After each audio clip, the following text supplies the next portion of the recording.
Check your camera. What camera is that?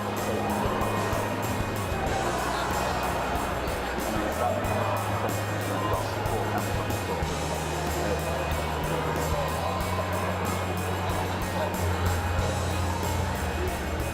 Yeah.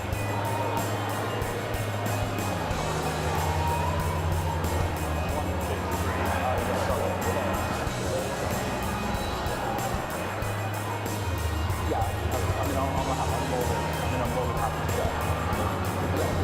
You've got 3 lock-up cameras. Remember they're like 1, 5, 9.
our sincere thanks go to each and every one of them who have made this event this week such a success.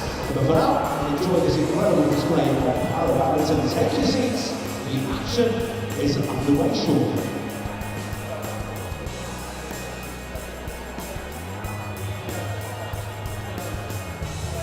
This is the Four Nations Para Badminton International Finals Day, heading on to court number 2. Our technical officials, led by umpire Sheffield of France and Nations of Mauritius. It's the mixed doubles SL3 SU1 final, featuring India's Pramod Bhagat and Anisha Ramadas. And the number 2 teams from Indonesia, Hikmat Ramdhani and Himani Ratri Antila.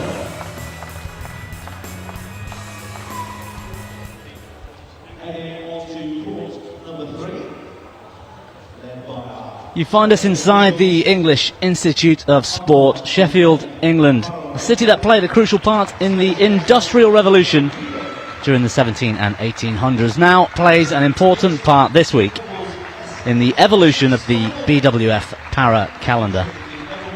By hosting the Four Nations Para Badminton International 2023, our multi-sport venue opened 20 years ago and is now the comfortable home and the national training centre for the Team GB Para Badminton squad. And this week, this Grade 2 Level 1 tournament hosted by Badminton England.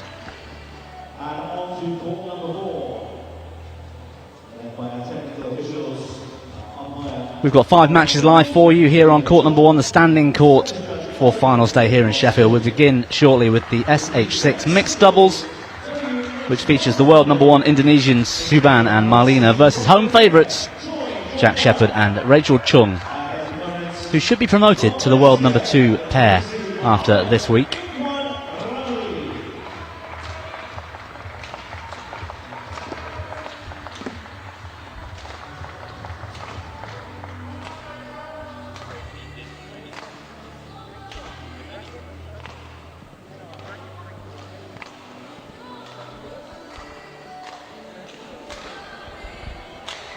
I'm pleased to say I've got Katie Hall with me in the commentary box for most of the day today. BWF tutor of Para Badminton in the development team and trustee of the Anders Disability Badminton charity, still coaching and former national head coach for Scotland.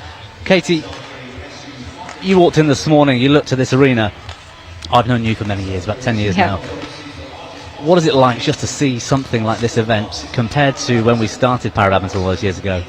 It's incredible, and to have such a high quality tournament in the UK and to have that relationship between all 4 nations is something really special. And this setup here, Sheffield, I remember playing here as a kid, you know, playing tournaments here, and the setup they've done such a good job. It looks so professional, and the athletes, I think, have really, really appreciated how good this looks, and the feel of the hall and the home crowd. It's going to be a good day. Well, I really hope so. It's been a good day most of the week so far. There's some terrific action, and like you say, perfect playing conditions here in Sheffield. Typically this is our netball hall. It's not used for badminton all that often, but what a job they've done. We look at Jack Shepherd warming up. 2 times world champion in men's singles, obviously now playing with Rachel Chung on the GB programme, the England players, and Rachel Chung, such an experienced para badminton player herself, 10 world gold medals across different disciplines. But today they're up against this Indonesian pair, world champions from last year in Japan 2022, and they haven't lost a game since. It's going to be a really tough ask for them. It's going to be tough, but I think the game, I'm really excited to watch this game. I think both pairs, I know Rachel and Jack have been working really hard and are playing full time here at Sheffield, and you know, I think it's going to be an interesting mixed for those that watch, you know, able-bodied badminton. You'll see kind of the traditional setup of a mixed court, and the Indonesians play slightly differently. They play more of a level doubles, and we'll see how that fares against the more traditional mixed pair of Jack and Rachel. So the Indonesian pair on serve on the right, the female Rina Marlina, 30 years of age. Her partner Suban, who's 29.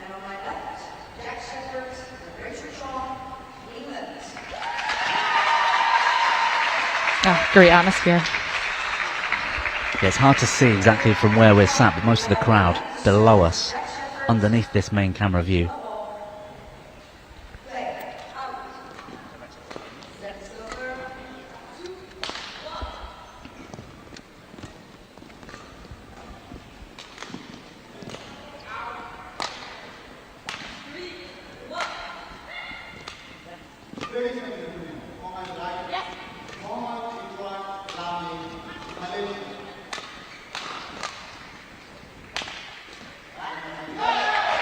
Well, the English really targeting Rina Marlina at the moment. That's the thing, isn't it? Like you mentioned, they've got a different style. They play almost a level doubles kind of style, the Indonesians. Yeah, and you've seen in that first rally there, they're really trying to take Suban out of the game and really move Rina around the court and open up those spaces. And first time he's been involved in the game there, Suban, but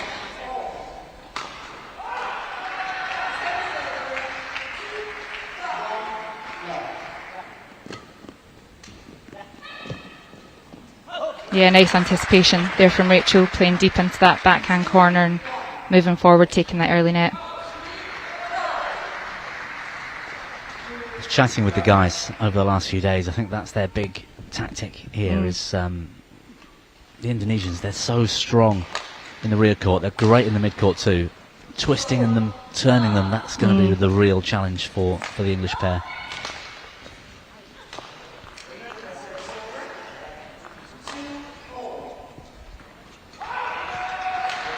We've got James Boxall and Richard Morris in the coaching corner. James on the left. And I think equally they're already so proud of this British team here this week. We've had some great performances and we've got a few more on this court live today as well across the different disciplines. Yeah, it's a good day for the English team for sure. Dan Bethel coming up, and obviously Kristen winning a tough semi-final yesterday, kind of at the last match on this court. That'll be a very exciting game. Looking forward to that.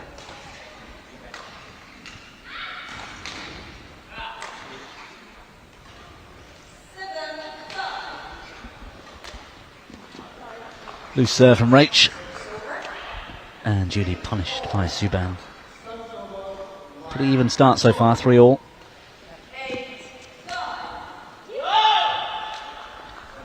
Jack just trying to read the shuttle there and just jumped the wrong way.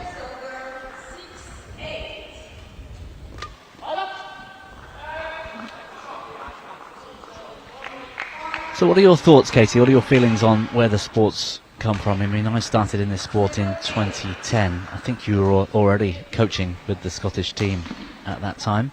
Yeah. I started kind of volunteering and supporting with the Scottish team back 2010, and really got into international and national coaching around 2012. And it's the growth of the game it's in such a short space of time is great. I've got no words for it. It really has it changed so much. The professionalism, the setup, and very nice shot there from Suban. Early backhand deep into the corner from that loose block.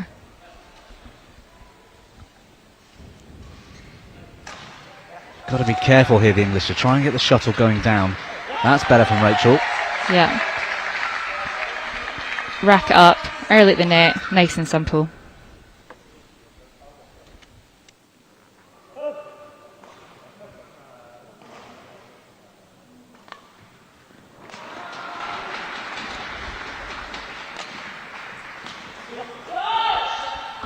Well, there's an example of those racket skills of Rina Marlina. They're both so talented, the Indonesians.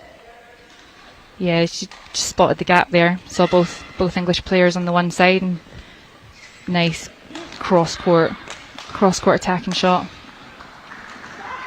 Oh, great deception there from Jack. Big jump, looked like he was going to hit it hard. took the pace right off the shuttle. Yeah, he's got some skills, Jack Shepherd.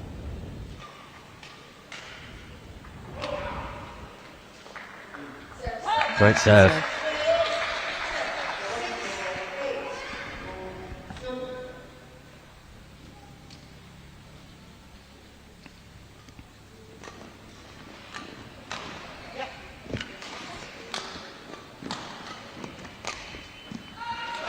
Shepherd having to work hard.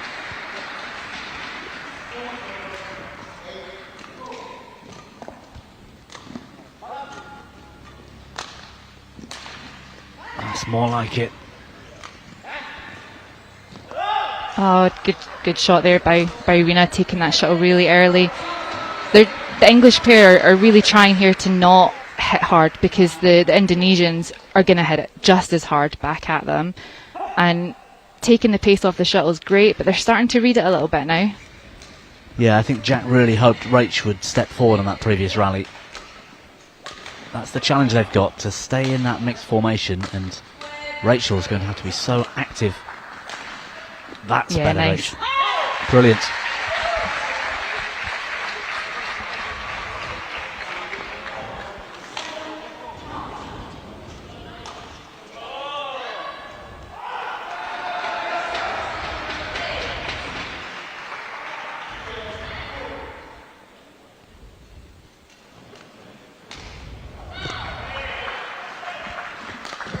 Nice, very good. Deep into the backhand. Jack knows that he's not getting anything too difficult back here. Steps up. Nice attacking shot at the net. Really good. Tell you what, they've been so impressive this week, Rachel and Jack. We've got the Olympic champion in singles, Krishna Nagar, now playing with a very experienced mixed doubles partner from India. We really thought it would be that pair coming through to this final, to be honest, but the English destroyed them earlier in the week. We've got the young Thai boy, Michai. I think he's now 16, but probably the most talented player in SH6 I've ever seen. Yeah. And again, the English just took full control. And they've really got their tactics down at the moment. And just to keep up against this Indonesian pair is impressive.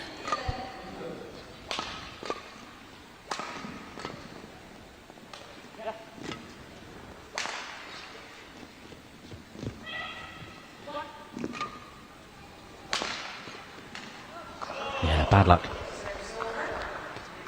They're pretty solid in attack. Rina Marlina, she's not one to be challenged in the mid to rear court. She's happy to just play with power and pace, and she's got such great shot quality as well. Yeah, no, both Indonesians hit pretty hard, and you can really see the difference in the tactics that both teams are going for. Just missed the line there. Well, it's been a great start for the English. 10-all on the scoreboard.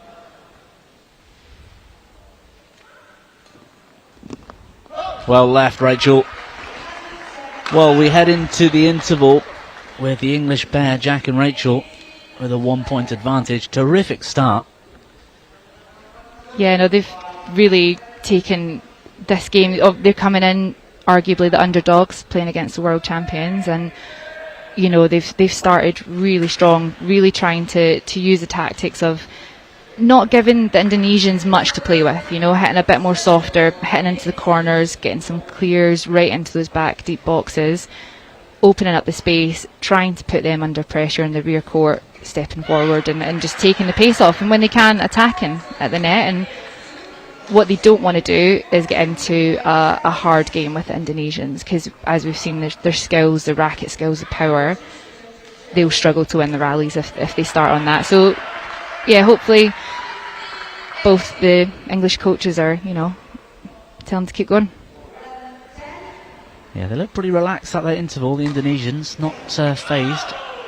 Equally, Boxy on his knees chatting with Rachel.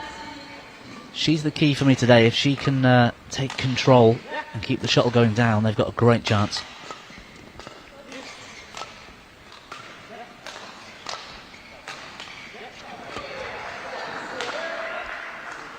Indonesians really pinning it on Rachel here, trying to get her moving, trying to catch her off guard a little bit. She's coping well, isn't she? Yeah, she is. She's doing really well and trying to keep Jack out of the game as much as possible.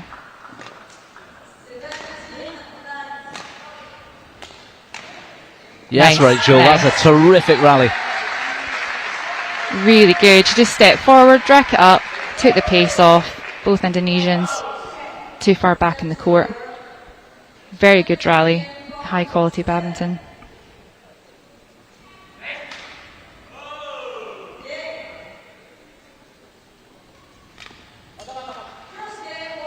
Oh, another perfect serve from Rachel Chung. That's 2 aces on the back line.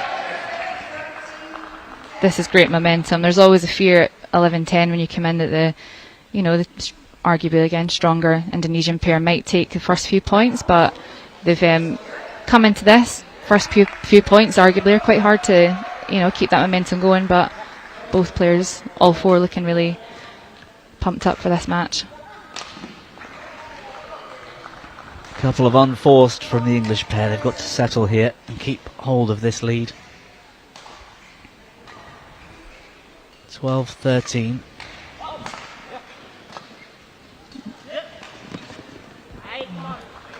That's a shame, bit of confusion amongst the Indonesians, so we couldn't take advantage. I say we, I'm so biased. Yeah, I need to keep you in check.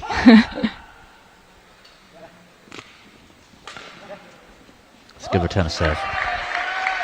Again, just using those deep corners and getting the shuttle, especially off of return of serve, into the deep corners, putting the Indonesians under a little bit of pressure and forcing those errors.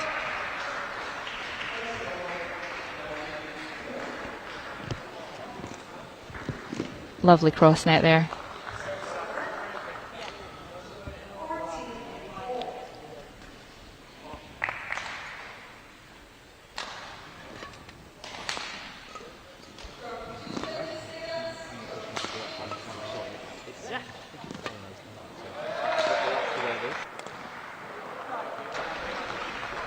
Great anticipation there from Rina, stepping forward, attacking at the net.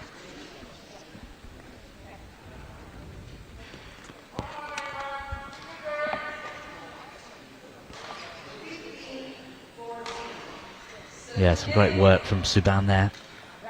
Setting up his partner. Tough for Rachel to keep up.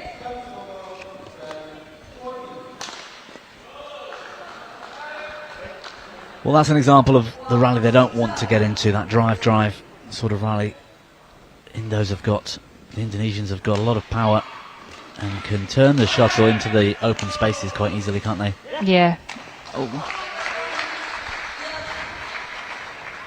Just caught by the tape there, but we could see what he was trying to do, bring Rachel in and really open up the rear court, put them under some pressure.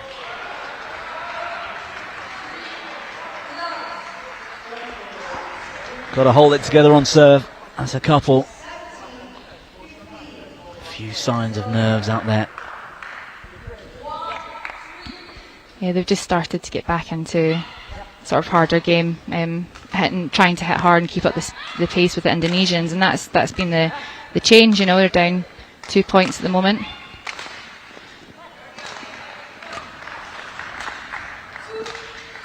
Great backhand from Sudirman. He was in trouble there and took Rachel out of the game for a second. That's another terrific rally. What a net shot from Sudirman. That was terrific. Great touch.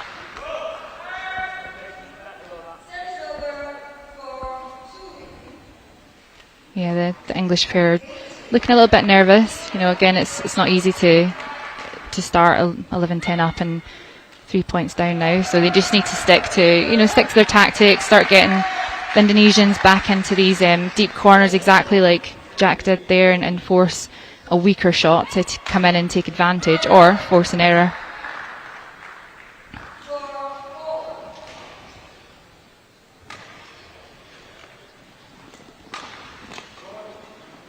Yeah, nice. Perfect placement from Sheffield. They're hanging on here in this opening game.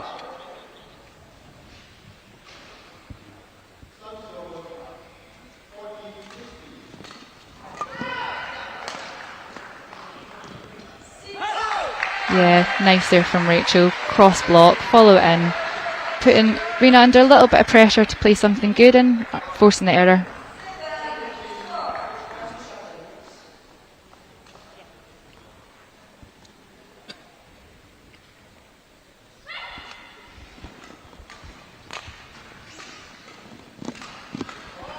Right idea, pushed him right deep into that forehand corner and just hesitated in stepping forward. He could have stepped forward, took the shot a little bit earlier.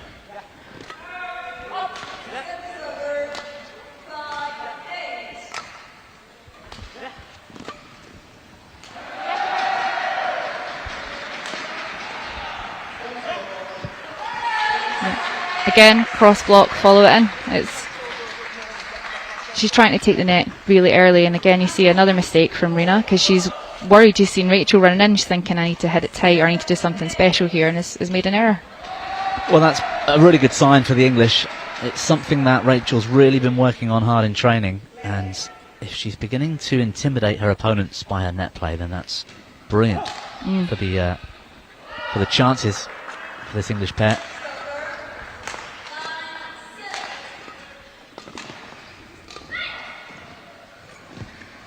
Good touch again, but the cross lift puts Sheffield on the backhand. Sheffield's got to help. Too easy. Well played, the Indonesians. Found some space there.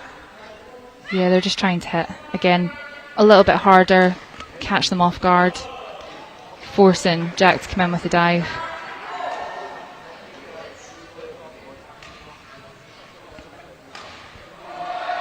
Nervous times now, 2019 on the scoreboard. Game point to the Indonesians. A quick break to settle the nerves.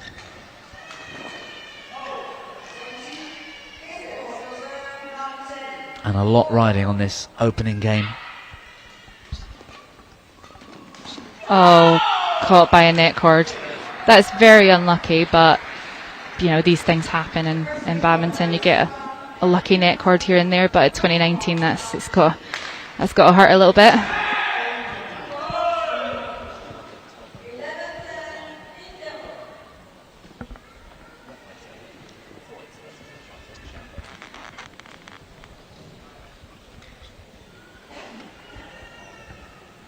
Well, a tough opener, and the English pair have really got to dig deep now and try and take this one to 3 somehow.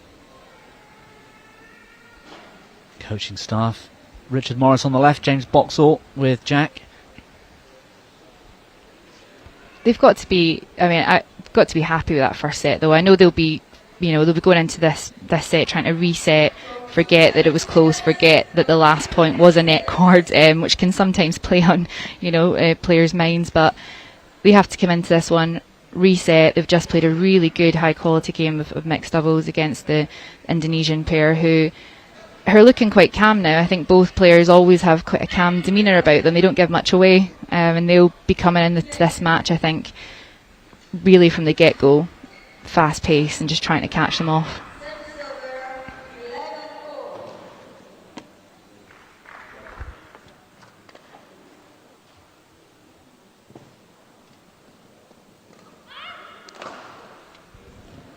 So for those just tuning in, what we're looking at here at the Four Nations Para Badminton International 2023 here in Sheffield, England, SH6 mixed doubles final, and I didn't really have a chance at the beginning of the match to introduce it properly, but the SH6 category in para badminton is for players who are short in stature due to a genetic condition, quite often referred to as congenital dwarfism. You can see the difference as we look now at Rachel and Jack. Jack's got achondroplasia. Rachel's actually got a very, very rare, that just goes wide, a very rare form of dwarfism. Only 200, I think, people in the whole world with Rachel's particular type of dwarfism. And later on today we'll see the men's singles final here on this court with Kristen Coombs, who, similar to Jack's, got achondroplasia, and his opponent, again, very different. And the different types often produce different playing styles and strengths and weaknesses. It's very interesting how that all works.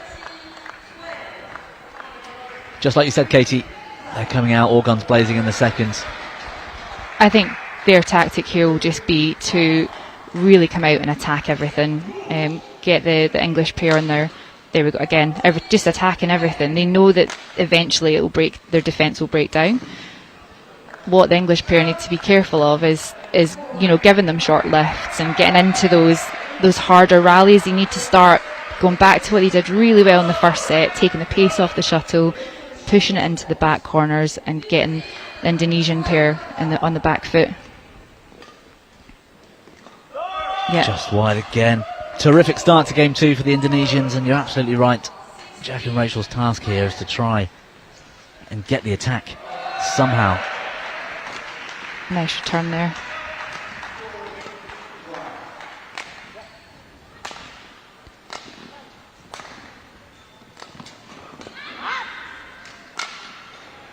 Yeah, terrific. Very good attack there, right down the middle. And you can see the difference when Rina's on the shuttle. She's hitting a lot of clears, trying to push Rachel to the back, open up the front court, making Jack feel like he needs to cover more of the court to create spaces for the Indonesians. And the second Subhan's on the shuttle, he's attacking. Oh. Off the frame, but it's worked.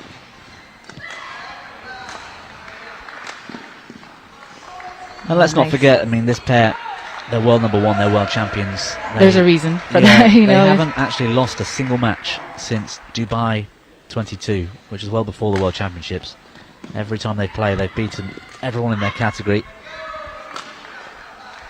I think they have it really well worked out. Like I say, with Rina, very skillful player, can really move the shuttle around the court, open up the spaces, put her opponents under pressure, get the lift up for Subhan, very nice return of serve there from Jack. But yeah, getting the short lift for Subhan, and he's up in the air attacking, and he can hit hard for one, but also in accurate spots in the court.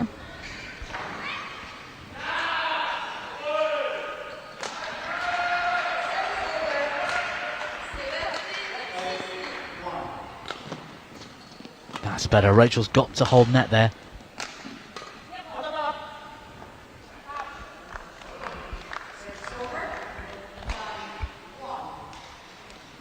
Yeah, I think the English pair need to start creating opportunities to play soft. Everything at the moment is they're just under pressure on the back foot, lifting it to the rear court. Their opportunity, would a net shot been better than a lift? Probably. They would have got Subhan coming in, open up the rear court, move Rina about. Need to start playing more onto the net, I think.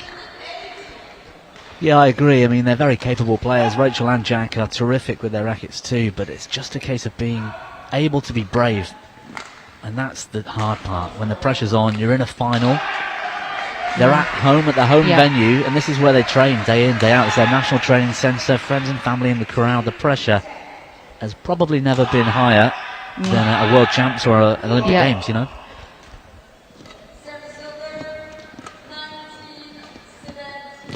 Really well played by Subhan there. That first return of serve deep into Jack's forehand side, putting him under pressure, and Subhan's just stepping up.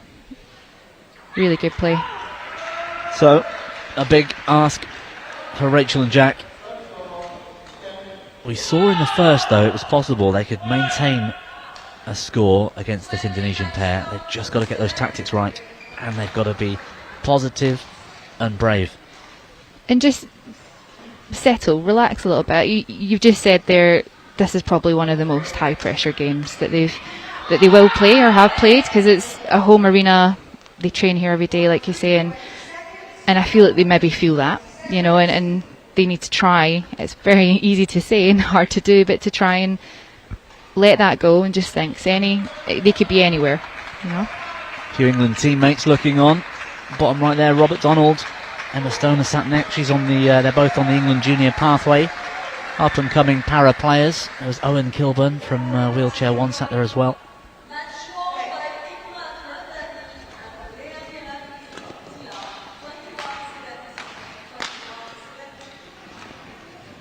That's just a terrific shot. Yeah. He's got options there, and the shuttle's going up to him, which gives him those options. They've got to be positive, and they've got to get the shuttle below the tape of the net.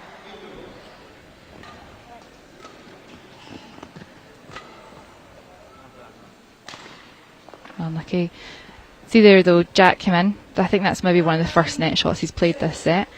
Immediately, Rena's lifting it up and giving the English pair a chance to attack. It's just unfortunate that Rachel's idea was great, just didn't come off.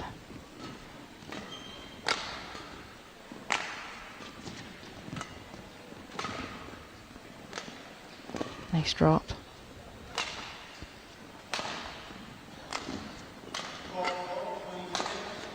Yeah, well that's done. better. Well placed, the smash from Jack.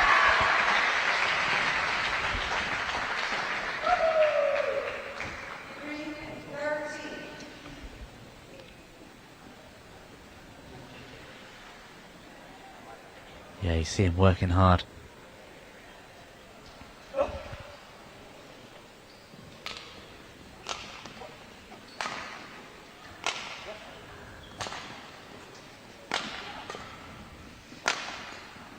The Indonesian pair just seem to have that. Oh, just wide. It would have been a terrific cross net. Yeah, that's unlucky.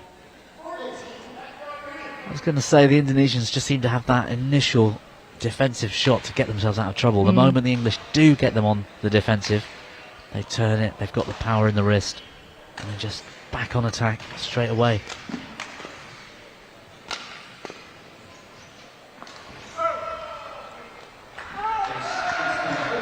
Well, we're playing with fine margins here. Both of those last previous rallies out by millimetres.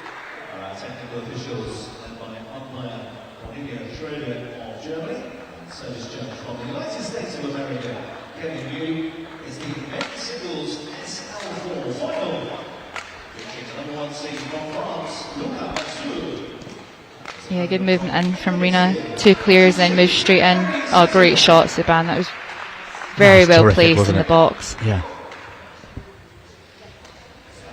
Sheffield left grounded, that cross clear. 15-3 the score. It's all going the Indonesian way. 16-3 now, in fact. What we've seen at the start of the match, we spoke about, you know, the Indonesian players, even the way they're standing now isn't what you would say a traditional mixed standing. You'll see Jack's about to serve and Rachel standing in front of him. But what we've seen more on this game here is that Rena's playing those 2 clears and then coming in. She wants Sudirman at the back. She wants him hitting hard. And that is more traditional mix, you know. It's working to their advantage. They're up 16-5. And I think their benefit, I mean, is she is so strong, Rena Marlina. Yeah. She's perfectly happy in the rear court as well as the forecourt. And it just gives that added option which other pairs in the world don't seem to have. Yeah.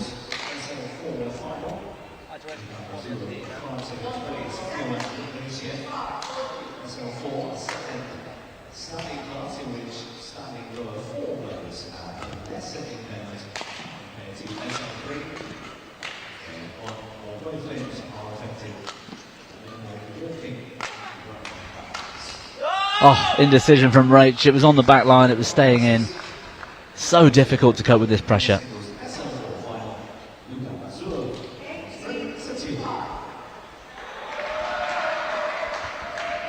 Well, here's the power. Rena's deep in the rear court, but that punch clear really caused Rachel problems. She's really trying to push the shuttle to the back of the court or play those really nice tight drop shots and then step in. And you saw in the last rally, clear drop, and she's slowly moving forward because she knows she's getting a weaker overhead. Oh, really making them work for it here. He's running about. Oh, brilliant. With Sudirman running right to left. Really good attacking play. Well, it's a long road back for Shepherd and Chung. 19-6. And we need a lot more rallies like that right now. Another net card. Well, a perfect return of serve. And Sudirman on serve now at match point. And for this Four Nations mixed doubles title in the SH6 category.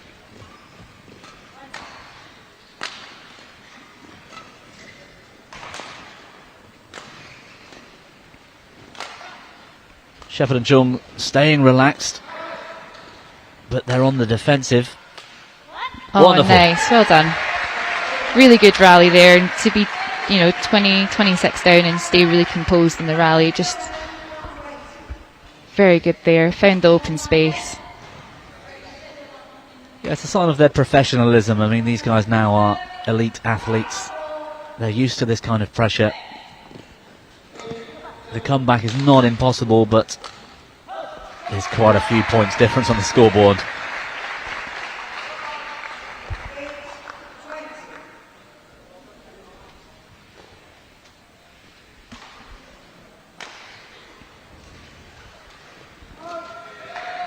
So still match point. Oh, Cross net nice winner from cross net. Sudirman. Great Very touch. well played there. Yeah. Pushed that return serve deep into the back corner. Stepped forward. Lovely cross net. Very lovely shot to finish the game off. And that's nice. The handshakes, a terrific effort, particularly in the opening game for Jack Shepherd and Rachel Chung, but the reigning world champions, Sudirman and Rina Marlina, showing their class once again, undefeated now since the Dubai 2022 tournaments. That's all the way back in the spring of last year. Brilliant from them. Yeah, brilliant game, and I think the English pair might have scared them in the first set, and they've just stepped up. They started the second set, really, really well. The Indonesians were up, 8-love, 7-love, and just went into that second set and thought, we're going to step it up. We don't want a game that close again. And I think the English pair should be really proud of what they've done today, and take away that first set and take away the second set, go, analyse it, reset, try and get them at the next one. Yeah, terrific week nonetheless for them. They've put in some great performances. A straight games defeat in the final today. But I'll tell you what, they will go home proud. The coaches will be pleased, and a silver medal for Jack Shepherd and Rachel Chung. So plenty more badminton to come at the Four Nations Para Badminton International. We've got women's singles in the SL3 category coming up in a few moments.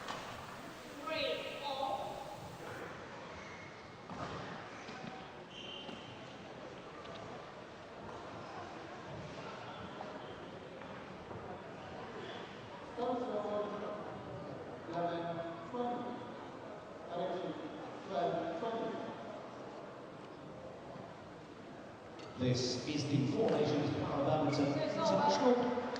Please welcome our technical officials, led by umpire Laura Rossi of Scotland, and service judge Maria Perez of Spain. Heading on to it's the women's singles SL3 final. Featuring Indonesia's Sayapuro Monica Tiara. From Turkey, Alme Yildiz.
Championships in Japan last year, where Oksana Koznia, the Ukrainian, came through. That was magical moments. Did you see any of that, Katie?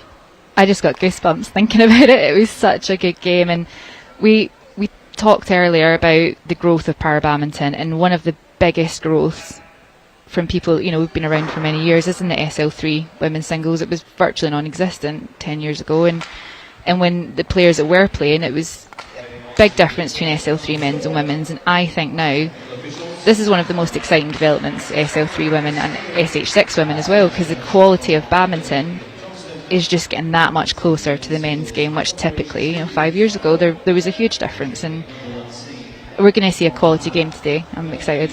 And we've got the inclusion in the Paralympics to thank for that, and therefore the BWF have put so much into development. The member associations are working hard to find and support and create these players. And like you say, 5-10 years ago we had just a couple of SL3 women even competing. Yeah.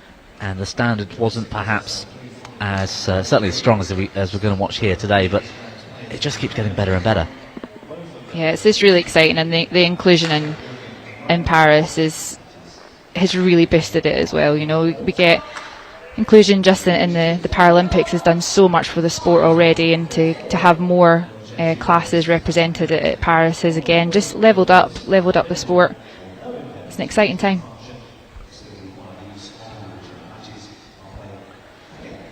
So SL3, we're looking at players with impairment in one or in both of their lower limbs.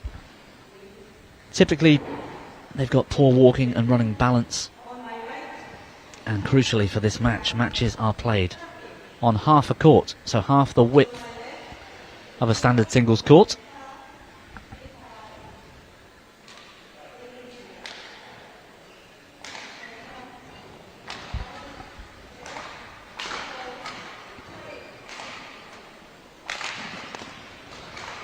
So Yildiz from Turkey in blue at the bottom of your screen, she's getting the match going with the opening serve. So half a court, Katie. The serve in the tramlines is out, is that right? Yes, yep. So they serve just in the narrow court.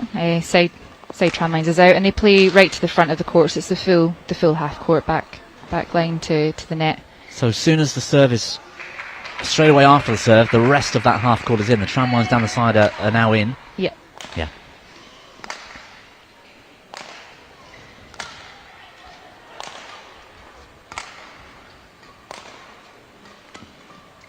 Oh, nice drop. Very, very nice. Took the pace off it.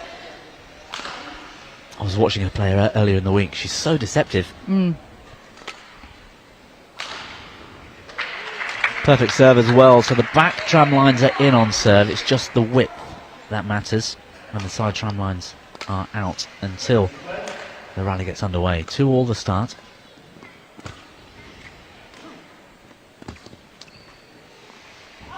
Yeah, just wide. She sent Yildiz the wrong way though, didn't she? She was still pushing forwards. Terrific deception. She's got a great racket. That's one of the key things with another great slice there, and that's one of the key things with SL3 is you need a lot of deception. You need something a little bit special, because you don't have the whole court.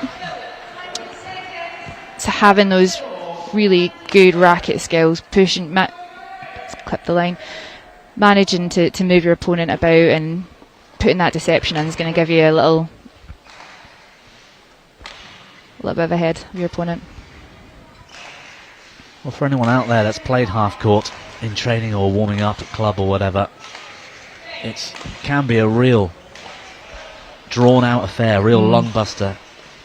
We'll see the men's singles final after this one, and those guys are super fit. Yeah. I think typically now your half court men's singles, SL3 men's singles, can be anything up to an hour and a half sometimes. Easily, yep. Easily. We've seen matches go up to 2 hours actually, and it's brutal to watch, let alone to play. Oh, she's on fire here, the Indonesian.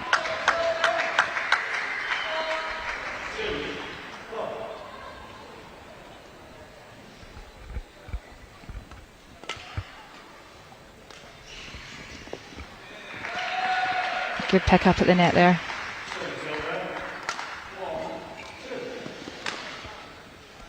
And the great thing about para badminton is you just get to see an opportunity for players with a huge range of disabilities playing the sport. I mean, I can't comment on exactly what conditions these two have got, but you can see there's big differences. Yeah, and I think that's a great thing about classification and how it's worked is we make the game as accessible as we can to everyone, you know, and having the opportunity to, you know, changing the rules where SL3 play only in a half court, it means that they can compete to a high level against each other and they're not having to cover your typical badminton court, especially in singles. and doubles it's different, the rules are the same. Just gives everyone a chance to play and to compete and to play Paralympics. Yeah, and it's fascinating to watch as well when you've got, you know, this SL3 class, sport class. You quite often see a player with cerebral palsy playing against an amputee, or somebody with polio playing against a different level of cerebral palsy. So they're in different, you know, it really is fascinating. One of the most interesting things for me as a coach and having worked with a range of different players. Very good lift there. Got a little bit distracted from what I was saying. Is you get to be creative and you have to work with the athlete, and it's you know, there's not a typical way of moving. There's not a typical way of, you know, the racket skills are the same, but the movement it's a good, as a coach, it's a good chance to work with the athlete and be creative and find out the most efficient way for them to move, to cover the court and to play to this level. Well, it's the Indonesian with the control so far. As expected, really, given her CV, if you like, her list of achievements over the last 12 months or so. She's 11-4 up in this opening game in just 5 minutes. A great start for her.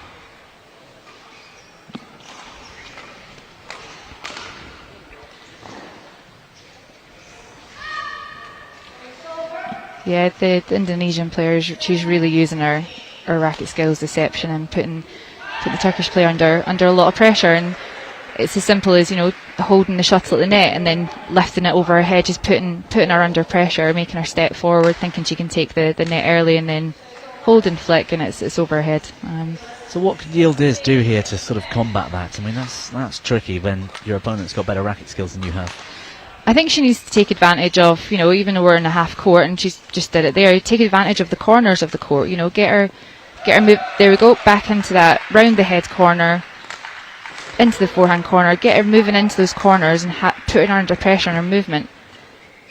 So that she hasn't got time to use the racket skills so much. Yeah, and there, exactly that. She's trying to use the corners now. She's trying to make her work that diagonal, going round the head, putting her under pressure, bringing her into the forehand corner.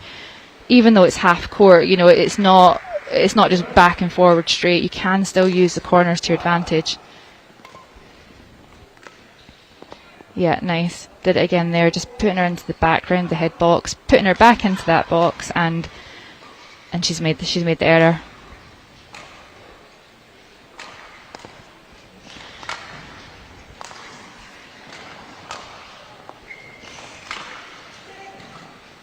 Yeah, you can see the last few rallies, the Turkish players is really pushing into that round the head corner and making the Indonesians' racket skills almost obsolete.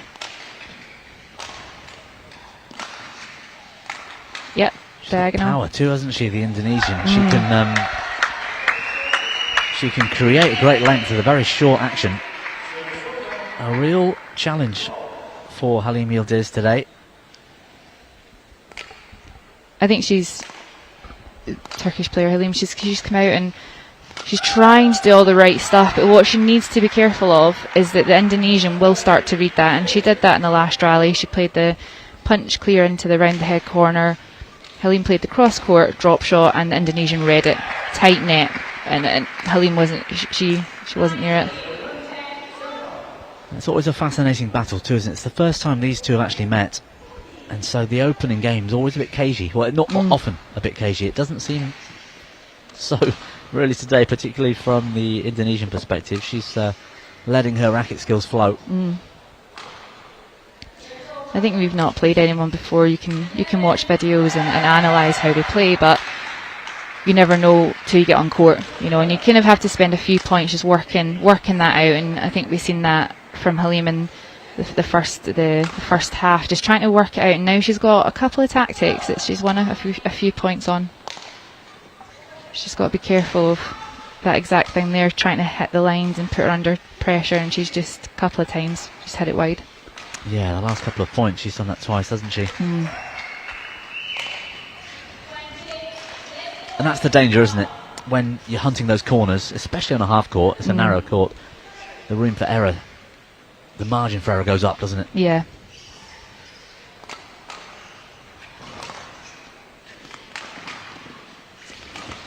I seem to recall you were quite a fan of playing half court singles, Katie. Yeah. Because I didn't like playing full court singles. I'm a doubles player and a half court player. Yeah, I used to like a good battle on a half court. I think you and I might have played a couple of times back in the day. Yeah. I wouldn't play full court though.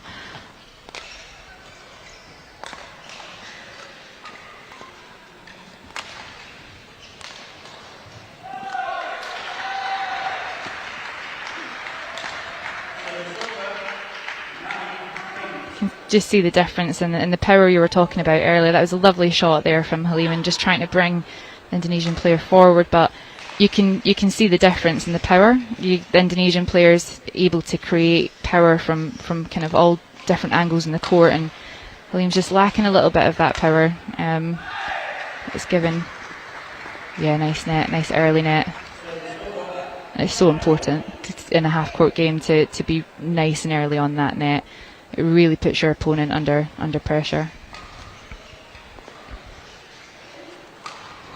So racket skills on show, but also the speed of movement, surprising speed of movement for me from Ikhtiar. The disability alone, you can see it, it's very visible. Her ability to cover the court is tremendous. Yeah, and I think that's, like I was saying earlier, one of the most interesting things as a coach is working with the athlete, because they know their bodies best, they know how they can move best and what's most efficient for them, and taking the traditional movement of badminton and flipping it on its head and seeing what works best for you and how can you move efficiently. And she can, she's lived with this her entire life. She knows how best to move, and it's really interesting as a coach to work with athletes of kind of varying levels of ability. So 1 game to love, the score. Sayakuro Ikhtiar with a healthy lead in the opening game. The game scored 21-8, and the Turkish Halim Yildiz with a mountain to climb now in this final.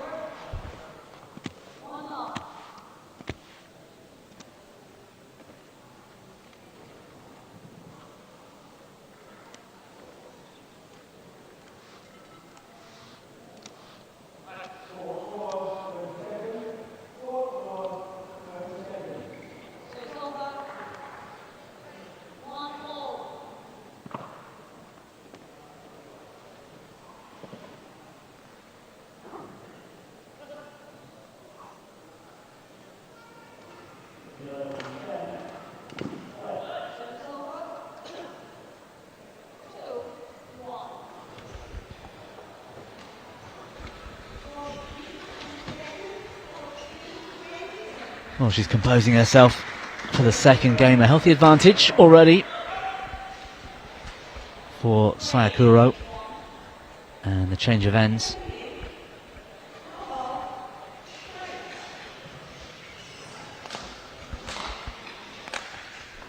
And Katie, you're a BWF tutor specifically in para badminton? Yes, mainly in para badminton. So what does that involve? I mean, what do you get to sort of see happening around the world? Yes, it's been tutoring now for 9 years, I think, for BWF, and now we have a really good education structure where we'll do a project in a country or a region, and we get to work with coaches that maybe some have some experience of para badminton, some have none, and it's not just para badminton. We cover all disability badminton as well, and we get to work with these coaches, educate them on para badminton, on disability badminton, and working with new players as well. And I've had some really amazing opportunities. We did a few kind of highlights. We did a few projects in Uganda, and we had 8 coaches and 40 players there for a players camp, and they all get classified for the tournament. And it's BWF are really doing, and Badminton Europe, all continental and confederations are really doing a lot of work to boost the sport. And like I say, I've been very lucky to do work Badminton Europe, Badminton Pan Am, BWF. It's Badminton Africa. It's been very special. It's given me a lot of opportunities. And numbers have grown significantly, haven't they? Yeah. In the sort of, I mean, I've been involved since 2010, and you're on the same sort of time, but the numbers we're getting at some of these tournaments now are just through the roof. Well, even you see the structure back when you started playing, and when I started getting involved, there was one level of international, and everyone played that level. And now we've got 3 grades, and here's a grade 2 level 1 tournament. We've grade 2 level 2, grade 2 level 3, and it's given more players opportunities and to play at the highest level, but also to have that secondary level of new players coming in and not necessarily coming in and playing against these 2 women here straight on the first game. That it's levelling out the playing field a little bit. Players that need somewhere to start, young players that will also appreciate the social side of the sport and need encouragement and support and to understand what it takes to get to this level. Yeah. It's a really good start from the Indonesian. She's really using her racket skills again, and Halim just doesn't have an answer for it at the moment. So 9-love on the scoreboard. As you said, Katie, terrific for Sayakuro. And perfect playing conditions here in Sheffield. There's no drift in the arena. Nice high hall. It's not particularly fast hall. It's actually quite slow, and it makes for some of these longer rallies. But the players have had nothing but positive feedback, which is really nice. First mistake there.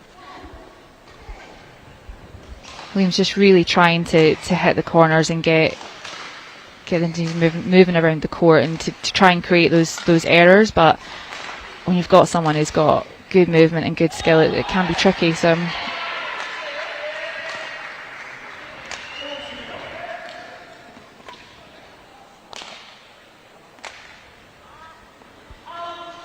doing all the right stuff there, really trying to put her under pressure in the rear of the court, and she managed it, and then just an error out the side. Well, she's a tough opponent, the Indonesian, and she's taking control of this second game as well. 11-1 on the score, and looking very much at this stage like she will become the 4 Nations Women's Singles Champion if things continue the way they're going. Coaching staff pretty relaxed, all smiles, and why not? She's putting in a great performance so far.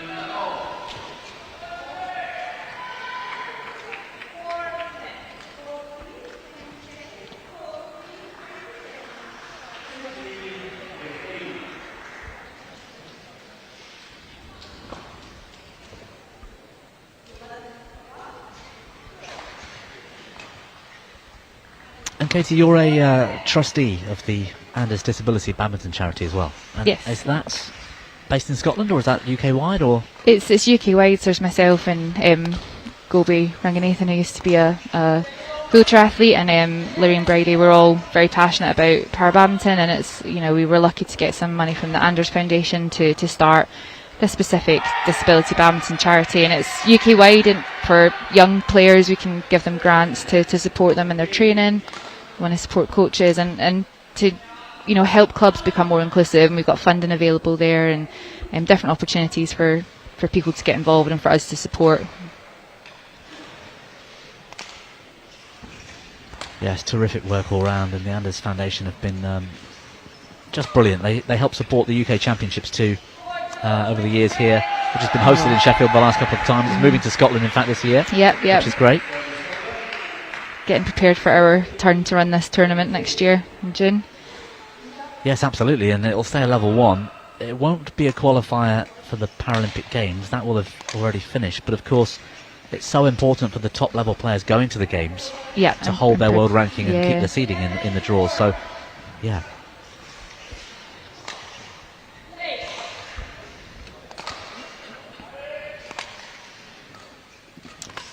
Wonderful shot. She's got some skills. And to create that kind of shot from the angle she was at there is just, it's really skillful. This is a good rally. Williams really keeping up.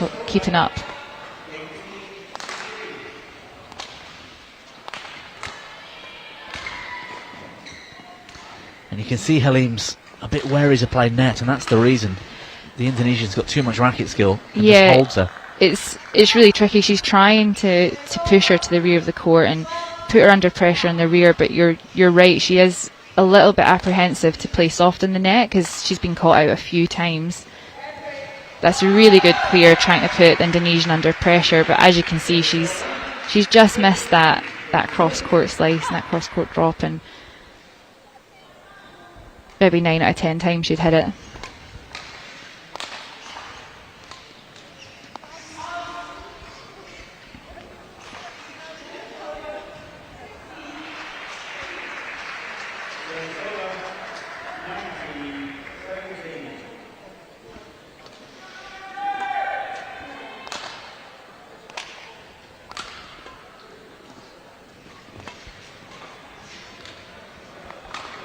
Just came short, but a wonderful looking shot again.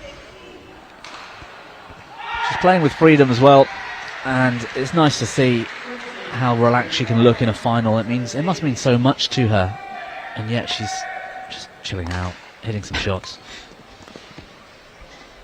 Don't know if she's quite chilling out. I'm sure she's still feeling the pressure. She can just can cover it well. Well, she keeps getting there time and time again. Sayakura, the Indonesian I'm talking about, this will be her 4th international title of the year, and that in itself is really impressive. She'll be climbing the rankings, and we're looking at potentially the top seed, I would argue at this stage, going into that Paralympic Games next year. I think she'll get there if she keeps going. Yeah, for sure. And she really, both players here, no discredit to Halim at all, because she's in the final, and both players have really shown over the weekend in this final just the quality and the standard of SL3 women's singles that, like I say, wasn't here a few years ago, and I'm really proud of the women's game, of how far it's come. Absolutely, and to see the SH6 females included in the next games, as well as the SL3 females, I mean, that just says a lot for where the sport's come from and where it's at right now. Match point, championship point for Sayakura Ikhtiar of Indonesia. Oh, what a pickup! Great pickup there, yeah. And she's starting to read that now. So there's been a few times, if one of those things, if she'd done it a little bit earlier, maybe the score would be a little bit different. But she's pushing Sayakura into that round the head corner, and she's trying to hit that cross court drop. And Halim's read that one. She's starting to read it now. Might be a little bit too late in the game, but it's good learning for the next time that she plays her, for sure.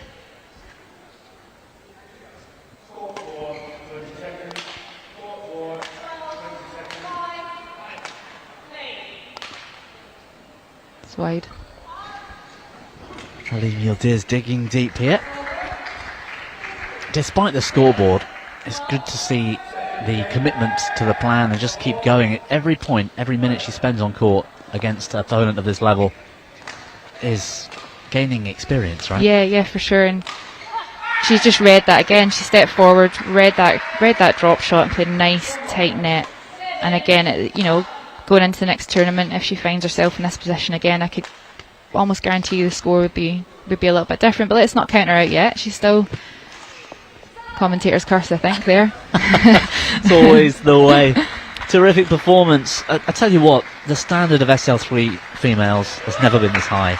No. And it's been brilliant to watch today. Terrific for both. Halim Yildiz played her part. Good performance, and like you say, a big learning curve, and she'll take a lot from this going in. But what about this from Sayakuro, the Indonesian. Yeah, great performance from both players, and I think, yeah, like you say, going forward, SL3 women's games only going to get so much better, and it's already at a high level, but it's going to be. We'll see the men's singles coming up next, and you'll see the difference, but you know it's going to be less visible, I think, in a few years. Well, a straight games win for Sayakuro, the Indonesian, today. Katie, thank you so much for joining us. I know we'll see you or hear you again in a couple of matches' time. So thank you for that. We've got Morten Frost, who one or two people may have heard of, coming in to join me in the commentary box in a few moments for the next match. So that's a real privilege and an honour. So thank you, Katie.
This is the Nations Para Badminton International Finals Day, and the action taking place this morning. Please welcome our technical officials. Well, a big thanks to Katie Hall for joining me for the first two matches, and after that women's singles final, the Indonesian looking dominant and a real force for the future. We move now to the men's singles SL3 as England's Daniel Bethel and India's Pramod Bhagat make their way onto court. And just like the last match, SL3 describes players with impairment to one or both of their lower limbs, so it's standing lower 3. Typically poor walking and running balance, and just like the last match, matches are played on a half court. Well, whilst we'll witness the toss of the coin, which will determine the ends and also serve and receive, I've got the real honour of having former Danish hero of badminton with me and current England performance director Morten Frost with me today. So welcome, Morten. It's great to have you here. Thank you very much. It's an honour. Really looking forward to it. Morten, if you'd have had a disability, this for me would have been where you'd have been playing. Half court, long rallies, loads of stamina. Yeah, lots of stamina and obviously an enormous amount of patience. It really takes a lot to kill it. So yes, we can expect a long match here, no doubt. And we're looking currently at 27-year-old Daniel Bethel. He's from England, Paralympic silver medalist from Tokyo last year. This in fact a repeat of the Paralympic Games final, where Pramod Bhagat, his opponent, which we'll get to in a few moments, took the gold. Bhagat, also the reigning world champion. Daniel Bethel had to pull out of that tournament just a few weeks in with injury, which was a shame, but to protect Daniel for this run through to hopefully the Paris Games. You've seen Daniel play one or two times in training. He hasn't yet beaten Pramod Bhagat where it matters, but he massively leads in the head-to-head. He's been on great form this year.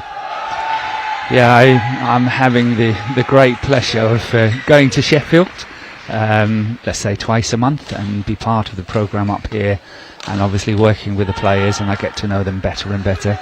And it's such a pleasure. It's really, really good fun, and it's challenging in so many other ways. And I must say, I'm really looking forward to this match. And they've got slightly different disabilities. Daniel has cerebral palsy, which affects the entire right-hand side of his body. So, of course, he's left-handed. Yeah.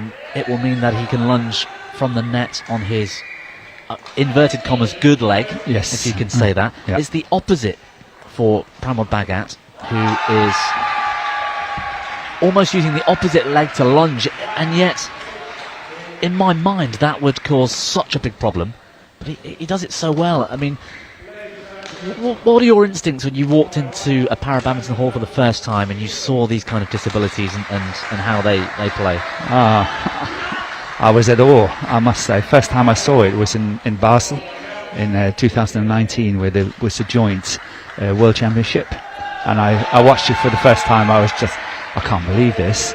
And obviously this is my first full tournament. I've been here for 4 days now, and when you're walking in the into the hall, you're just saying, wow, this is impressive.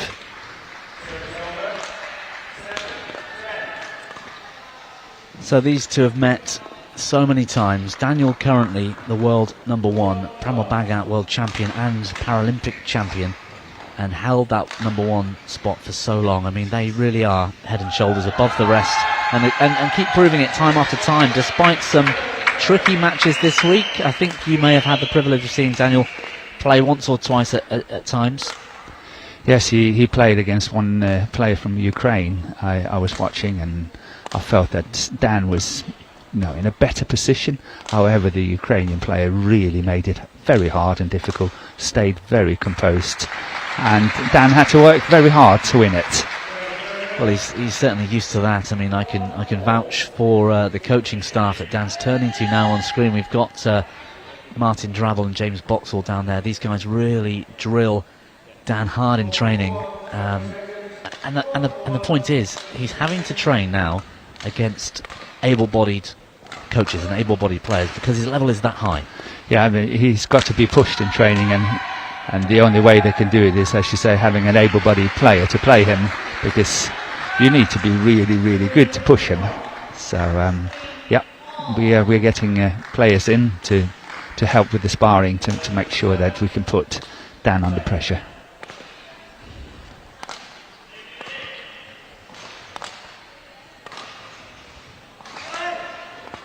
There's an example of the racket skills of Pramod. That's his forte. He's so good with the racket. He is, and that, we just saw a reverse slice from him, and not a lot of players have as good technique as he's got, and I like that he's playing more aggressively, trying his shots, and it's a little bit more adventurous, I would say, that what Dan is. Yeah, I wholeheartedly agree. He's not as physical as Dan. He does have the longevity. He's got the stamina. He's a very fit guy. He plays all 3 events still. That's incredible. I just saw him an hour ago playing mixed doubles on the other court. So yes, he's a very active man. He is ambitious, I think I'll call it. But his racket skills are really up there in para badminton. And I think that's the thing. Dan's stronger. He's just as fit. And Dan's wrist is very strong as well. He can get him out of trouble. So it's hard to break him down. It's hard to beat him. And I guess that's the reason why Pramod is in this final, is because he's got that ability to do special things. Yeah.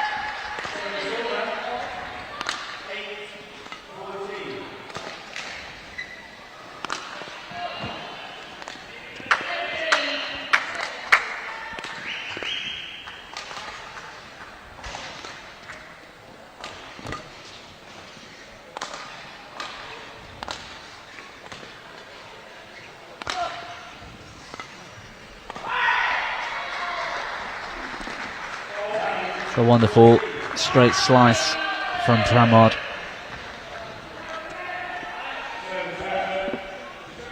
It's going to be, I mean, it always is a long match. SL3 guys at this level can keep the rally going for so long. That must feel quite close to home. That was sort of your longevity of style, the stamina style. For me, I love watching events like this. Yeah, I obviously myself in able-bodied had a very patient game, good strong defence, and then see if I could work my opponent to the ground. And it's a bit the same of Dan. And when he's playing with confidence, as I think he's doing at the moment, he's doing well. He's still playing with fairly good pressure, and that's important, that it's not becoming, let's say, too defensive and too passive, because he also needs to win his own points as well.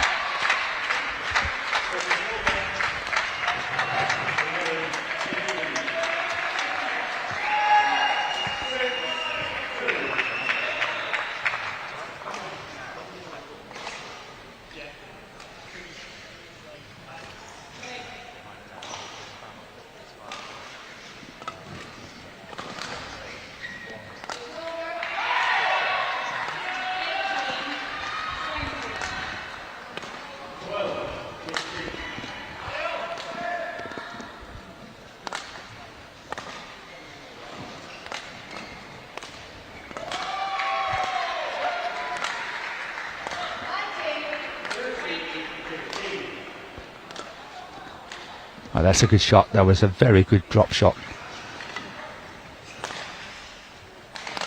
Bagat got out of trouble, but that was really well played by Dan Bethel.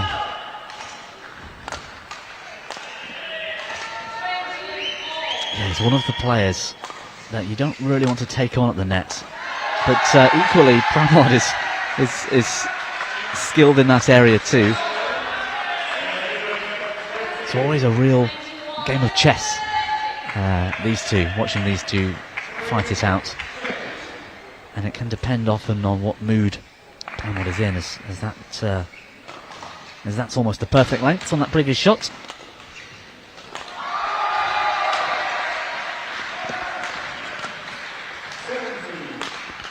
That's good play, and I think that is really showing something that's very important in this half-court game, is that it's not enough just to go down centre of that half-court. You still have to try to find the lines on the half-court, which makes it quite tricky. You don't have a lot to play with, and that's where you've got to take the chances now and again. And what we saw before was that Dan was using the centre line first, and then put the attack down on the sideline, and he did really well on that and moved his opponent very well. So it's all about the placement, even on half-court. Yes, strangely enough, Katie Hall, who was here earlier, talking about exactly the same thing. The court being so narrow, but you can take the shuttle that tiny bit earlier because you haven't got as far to defend, and so you can outmaneuver and outstretch your opponents. I hate playing Daniel. I mean, we're former doubles partners. We started playing para badminton together back in 2010, and I've played Dan on the half court countless times. And to not much success, as we see Dan there take advantage of a net kill. Like you said, Morton is looking positive today. He's in good mental shape. You can see the way he's communicating with the coaches. Great net shot. Yeah, it's a good net shot, and that's the kind of chances I would say that Dan Bethel have to take now and again in his game. He's got to put that pressure on his opponent, and he's doing it really well at the moment. It's 10-3 up. It's a very commanding lead, actually.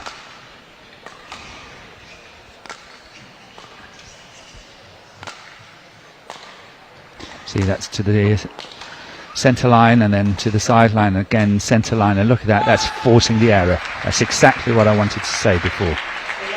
Yeah, really well played from Dan Bethel, who takes the lead into the mid-game interval of 8 points. 11-3, a terrific start. James Boxall, the head coach, lead coach of Team GB's para badminton team, out there with Dan, and I'm pretty sure he's going to be really pleased with what he's watching so far in this men's singles SL3 final.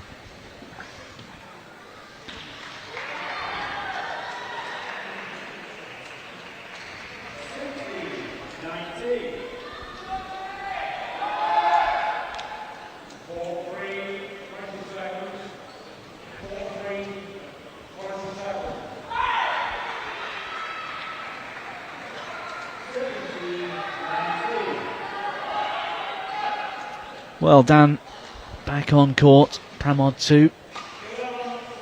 These guys very used to a long battle out here. They don't need too much of a break at this stage.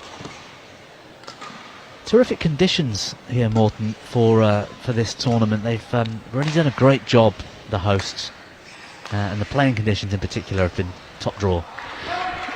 You can't fault it at all. I think everyone coming in to the hall and watching it for the first time, they say, wow, I never expected that. And I think the athletes are feeling the same, because when they're travelling the world, as I understand it, it's not to these kind of circumstances. And you know, the way the layout, how professional it is, everything is just like I would say an able-bodied tournament like the All England we're having in March here in England. You know, our team had done everything to make sure that this tournament is living up to the highest standards and expectations. Yeah, they've done a terrific job, and hopefully setting the standards that players can expect every time they come to the UK for this Four Nations Para Badminton International year on year. Next year will be hosted in Scotland in early summer. I think it's May, June sort of time.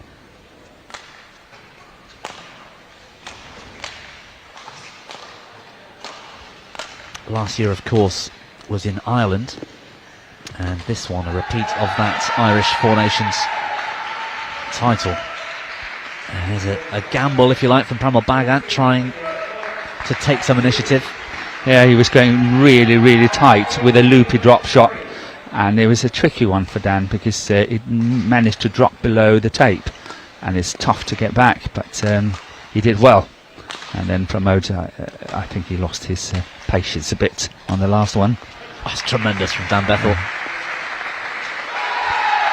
He's using those corners really well, particularly that centre line of the court, so Pramod's backhand corner, if you like, and then opening up the space in front like this shot here, and finds a slice winner.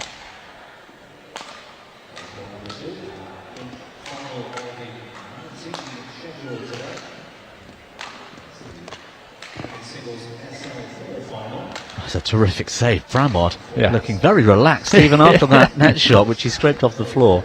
Yeah, he was looking at Dan all the way, and then, no, okay, I'm going to take the next one. But look at those excellent shots he's got. Bhagat, it's out. That was out, I think. I'm sitting here right on the centre line.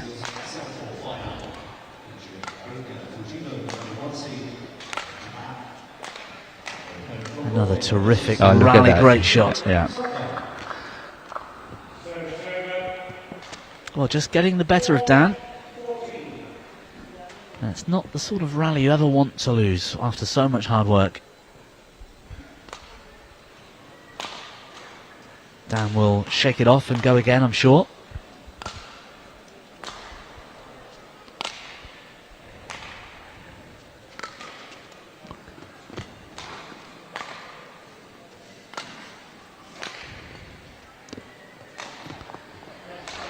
Yeah, I think Bhagat has got a few options here. He's got to make up his mind what he wants to do. I think at the moment he's a little bit caught in between a few tactics. I think either he needs to step up the pace if he can, or really try to go for his shots, or if not, then try to go extremely patient. So I think he's at the moment caught a little bit in between. And that's why I think the scoreline is as it is, 15-5. Well, Dan just losing a bit of concentration, needs to find a way to resettle.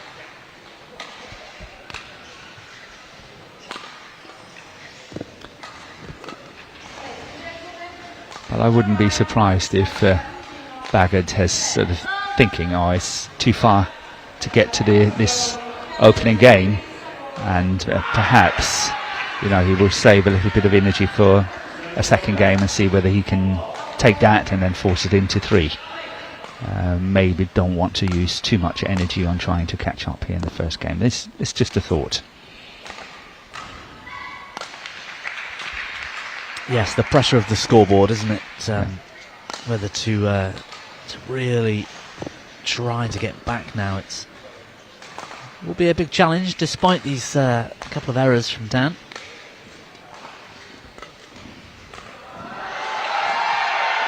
But that's the game of chess, that's the exciting part. If Dan senses that as well, then Dan will perhaps try to win the rally a bit earlier and take some shortcuts. And then he can make errors, so it's difficult on this half court. That should be a winner, yes.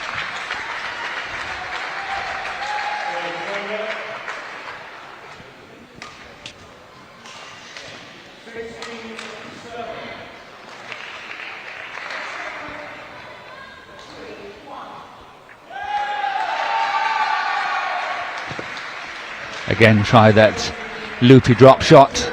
This time it did not go over. It's really trying to bring Dan to that underneath the net position.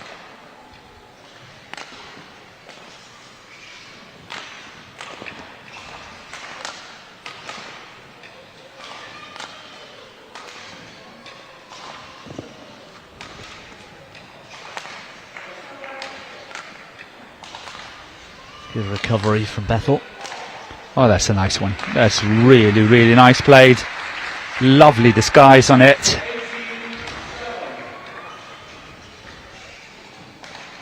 And that's something that they've really developed for Dan over the last year or so. Is giving him a few more attacking options. He's very powerful. He hits very hard. And he's always used that as early as he can in his career, but against, well played. Yeah, really good follow-up. It's not often you see that kind of follow-up in this category of play, and I think that was really quick getting up there. Again, excellent skills with the backhand kill. Yeah, good placement. And that's what he does well. He's pretty accurate and he hits really hard.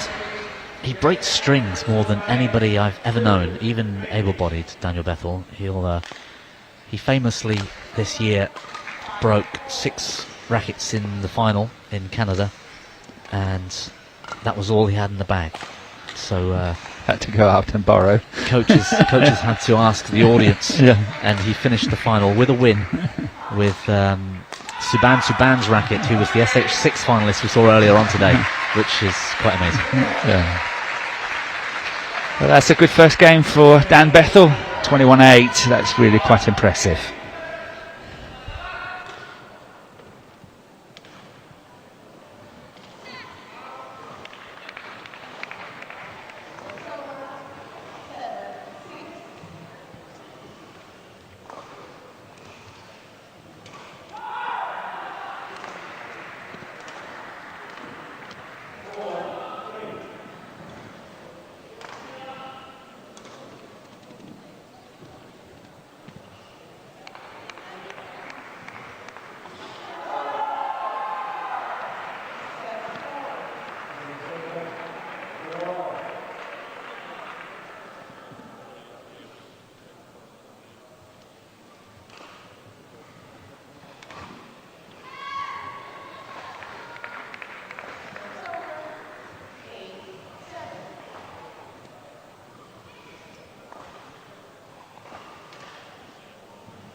So a terrific start to the match from Daniel Bethel.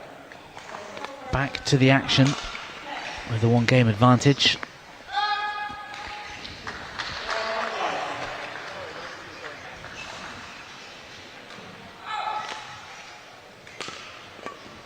And the key for Dan at the moment is it's all about that Paralympic Games in Paris next summer. This being a level 1 tournament, so increased ranking points, a really important one for him in his career, I think, to win. Where's the pressure right now, Morten, as performance director? Of course, you'll have perhaps more of a focus with the Olympic team, if you like, or is it an equal share with the Paralympic team as well? Honestly, I think it's an equal share. It's equally important to us that the para badminton is doing really well. So obviously I've been asked to assess the situation and give a forecast and where the chances are and so forth. It's taken extremely seriously, and so it should be in my book. And give the coaches some valuable input and insight as well, and I think that's been really appreciated. It's certainly something that I remember recently we evaluated the level of not effort, that's the wrong word, but how much you could push some of our players in training, and we had discussions. I overheard some discussions with you talking with the coaches probably 6 weeks ago, I would say, and since then I've seen some changes, and that's really great. Yeah, it's obviously all about trying to push the limit as much as we can. This is elite sport, so it's very important. And it's interesting because I think you have a very good point. It looks like that Pramod Bhagat is a very good performer when it really comes to it, and Dan is the more steady one and is number 1 on the world ranking, but the major tournament so far has gone in the favour of Bhagat, but I think sometimes maybe he's got to make a choice how many disciplines or categories he wants to play, because if he maybe wants to win this one, he might have to focus and concentrate on just this one. It's just a thought anyway. No, it's something that I know for a fact, being part of the GB setup, that we embrace. The effort levels, the funding, the concentration is on the events that matter, and for us in the UK, it's those that make the Paralympic Games. So that, in the case of these guys, is men's singles, but also the mixed doubles. The men's doubles is not in the games for this particular sport class, and yet Pramod still plays the men's doubles as well. Yeah, and that's a not good point. That's not something Daniel would be allowed to do. Yeah, that's a very good point you're stating there. And there we missed a little bit of a follow-up. I think Dan really had a good chance. Now he got his second time around, but he had another chance that I think he did not really capitalise on.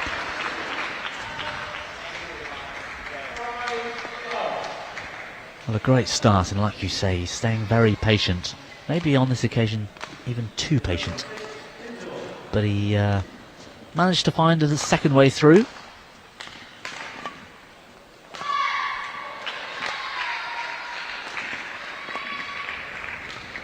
Oh, that's beautiful. Really nice. Straight slice from his forehand. And that was really well placed and very well disguised. And you can see how Dan was backtracking a bit and couldn't get to it. That was a great shot. Pramod Bhagat was almost on the back foot. He was still moving off balance as well when he hit that.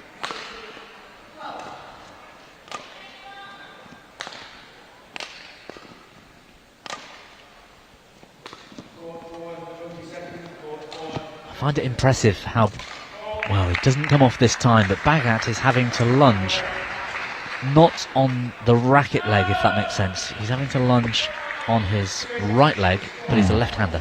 Yeah. To then recover, to take the rear court as well. That's not something I don't think many people can do well.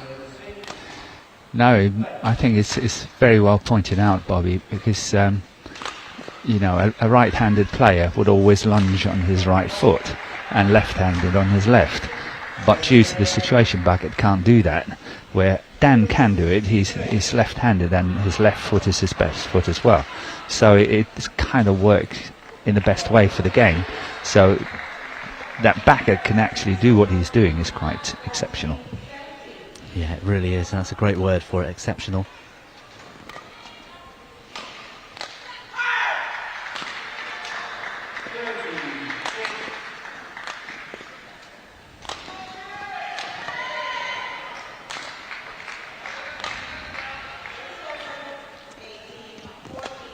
That's a good net shot.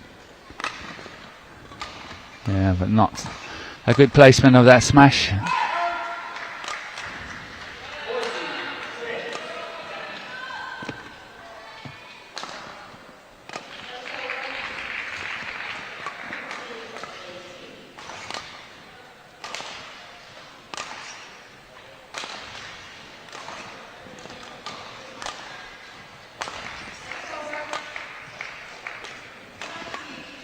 It's typical of these two when they're at this level of a competition. A great standard, very consistent players. Forcing Bagat to make the error, just try to go too tight at the net.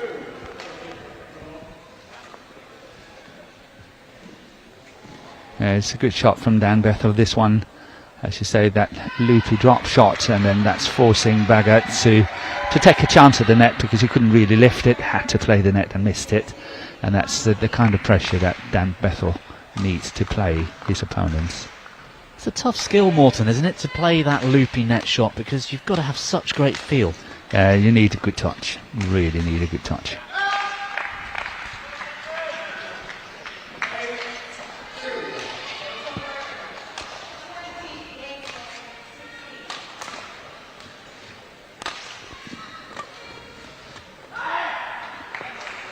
And Dan there being let down by his on this occasion.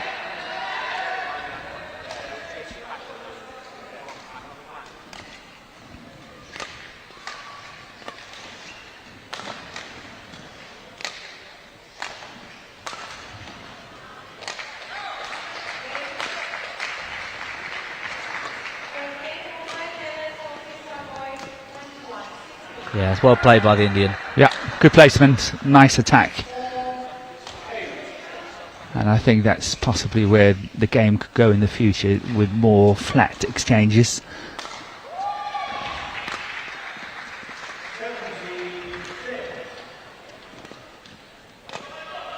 You mean the rest of this match, or No, the evolution of the of this category Okay. on half court? I think we don't see a lot of flat exchanges, and I think that will creep into the game.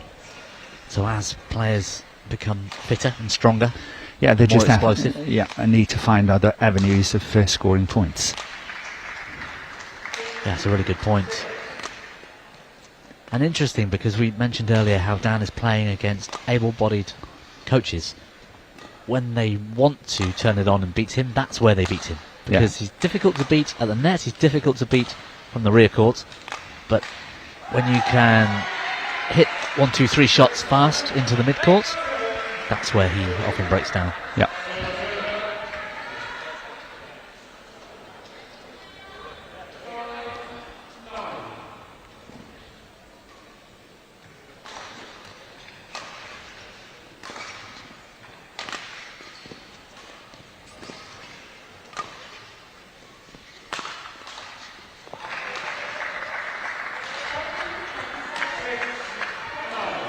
Well, there's a mid-court that caught Danny off guard. And what about the pressure of the occasion? I mean, it's hard to replicate a Paralympic final. Yes, we have the World Championships, which means a lot. But this might be as close as we can push Daniel, because of it's his home event. His friends and family are all here watching on. His performance director at Badminton England's watching on this week, Commentating on him. and so, as a former player yourself, how much can you blank that out, or how much can it affect your performance? I think you need to learn to blank it out, as you say. Just get on with it. No matter the occasion, it's all about really going out there, performing, and wanting to win and play your best. So, and I think Dan is really good doing that.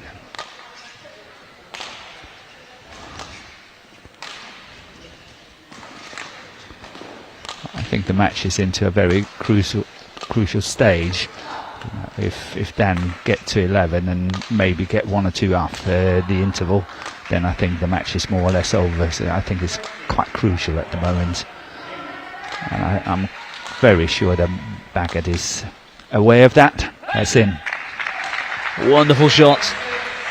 And better than the 1 or 2, actually. We have 5 for Dan. Things are looking in a very positive place for Bethel. And Baggett here with the misjudgment. Perfect length from Dan. And Gaurav, the coach for India. Very experienced man in para badminton, very important in the India pathway and foundation of para badminton in India. Doing everything he can to boost his player. James Boxall, or Boxy, out there on one knee. Very technical man himself, so he's the one being sent out to talk with Dan.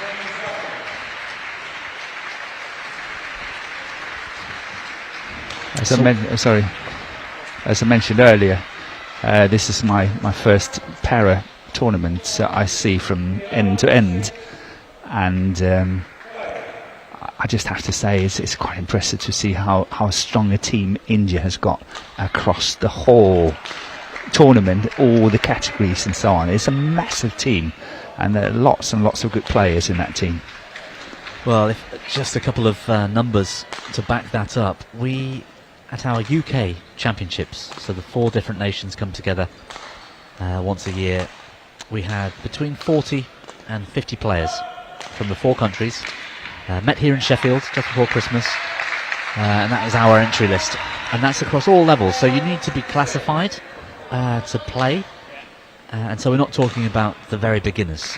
We're talking about people that have a racket in their hand each week and have been classified to enter. India had over 500 in theirs, and over 100 in this particular category here, the SL3. And for Pramod Baggett to rise to the top of that says a lot in itself. That's hard work. Coming back to the match here, I think it's just happening now. What I said, I think the match was going into a very crucial stage, and could Dan get to 11 and then get the next 2, that pressure would be enormous on Baggett, and that's exactly what's happening here. 13-6 up now, and it's going to be an uphill task for Baggett to win, I think. Here's the difficult question, Morton, for you. If you are Pramod Baggett, or if you are the Indian coach advising him, what would you suggest would be the way forward? I would try to see if I could get Dan into the net as much as possible, and I would try to attack him a bit more than what Baggett is doing, but that takes a lot of effort, and that's probably the problem at the end of the day. Yes, well, when you're playing 3 events, and I haven't double checked, but I think he might be in 3 finals here today, the SL3 for men's doubles. We saw him in the mixed on a different court earlier as well. Putting in that effort against Daniel Bethel, of all people, it's not easy. I can understand the frustration from Dan Bethel on that one. He played that rally really well, got the opportunity, and then missed that final shot that should have been the kill. Well, the deception was there, but the quality wasn't quite from the net from Dan Bethel. And yes, just to confirm, Pramod Baggett in all 3 finals at a level 1 tournament. Very impressive, but perhaps not the best decision at times, depending on the priorities.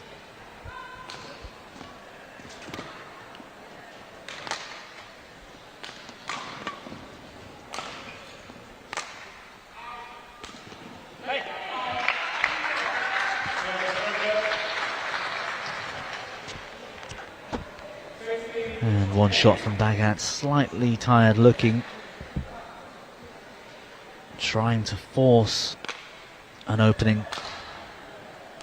And 15-8, Bethel in great shape again.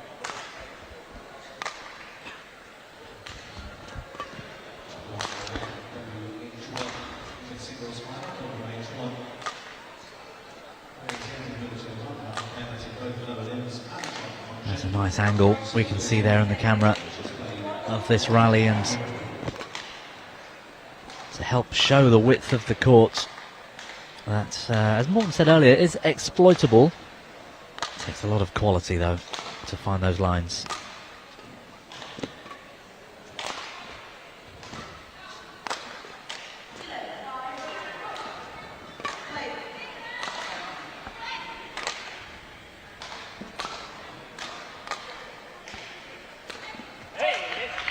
Well, it's the same result as the previous rally, a terrific rally, a long rally, and Pramod just lacking that tiny bit of composure when it mattered, inconsistency creeping in.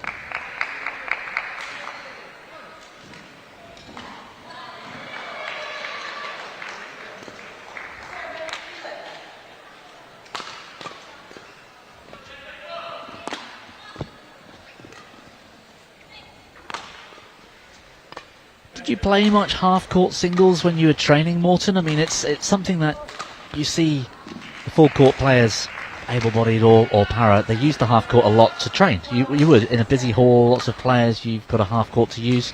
At the beginning of the match, you use a half-court to warm up. Yep. It gets competitive at times, of course. It does. Very. And so, is that something that you used to play on a half-court often? Yes, I used to play half courts now and again, and obviously we had smaller competitions and who can win. I think I bored everyone to death. They hated playing me. But it's also, when you're getting beaten in a game of half court, there is nothing more frustrating. No, you can't do anything. You know, you can't find the gaps. You just can't play the winners, and you're getting really frustrated and going for lines and net and tape and all that. And of course, mistakes are creeping in. And that's the beauty of this game. It takes a special kind of brain to be able to cope with that pressure. To get beaten by a fabulous shot on a full court, okay, you let it slide. But to get beaten on a half court with something, it's difficult to accept.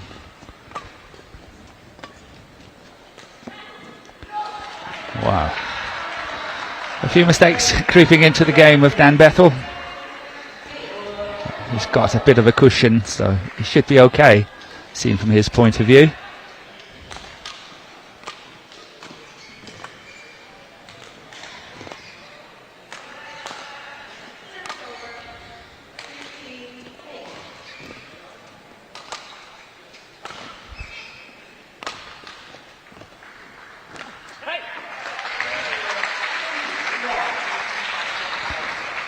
And this time the pressure from Dan Bethel worked.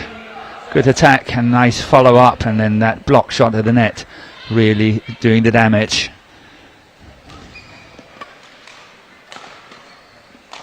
Yeah, that was a nice shot. Dan took that early, forcing the error. The match goes on, 18-10 now. Bethel in charge. The home crowd favourite on its side. Pramod can't quite keep that net shot in play.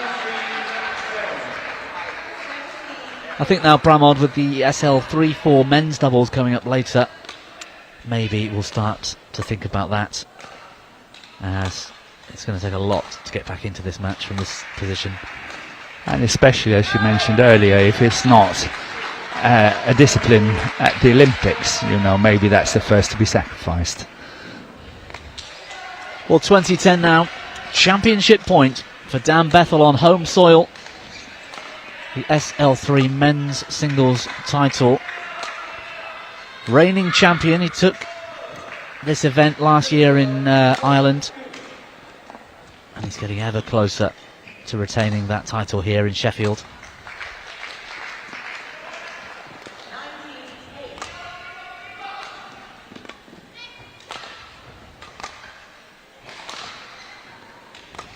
That's nice. That's a nice finish. Well, Morton, what terrific performance from Dan Bethel today.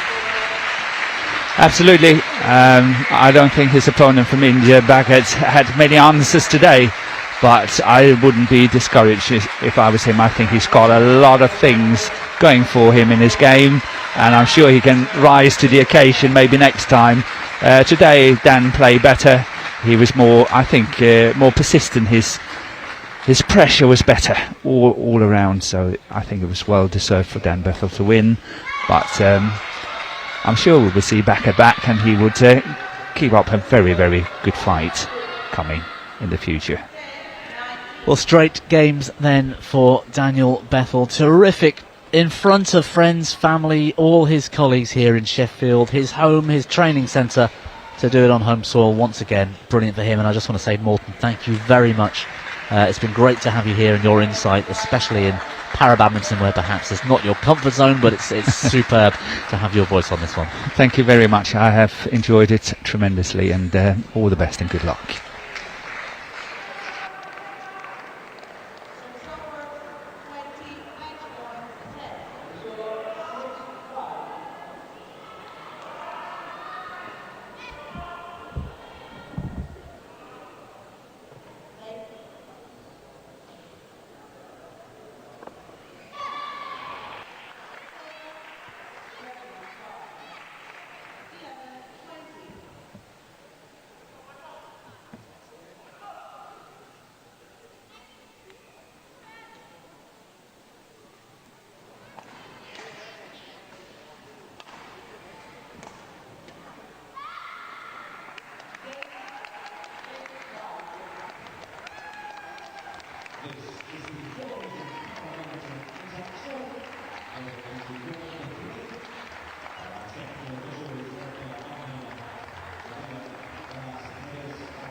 Well, thank you for sticking with us here. Finals day at the Four Nations Para Badminton International 2023 here in Sheffield, England.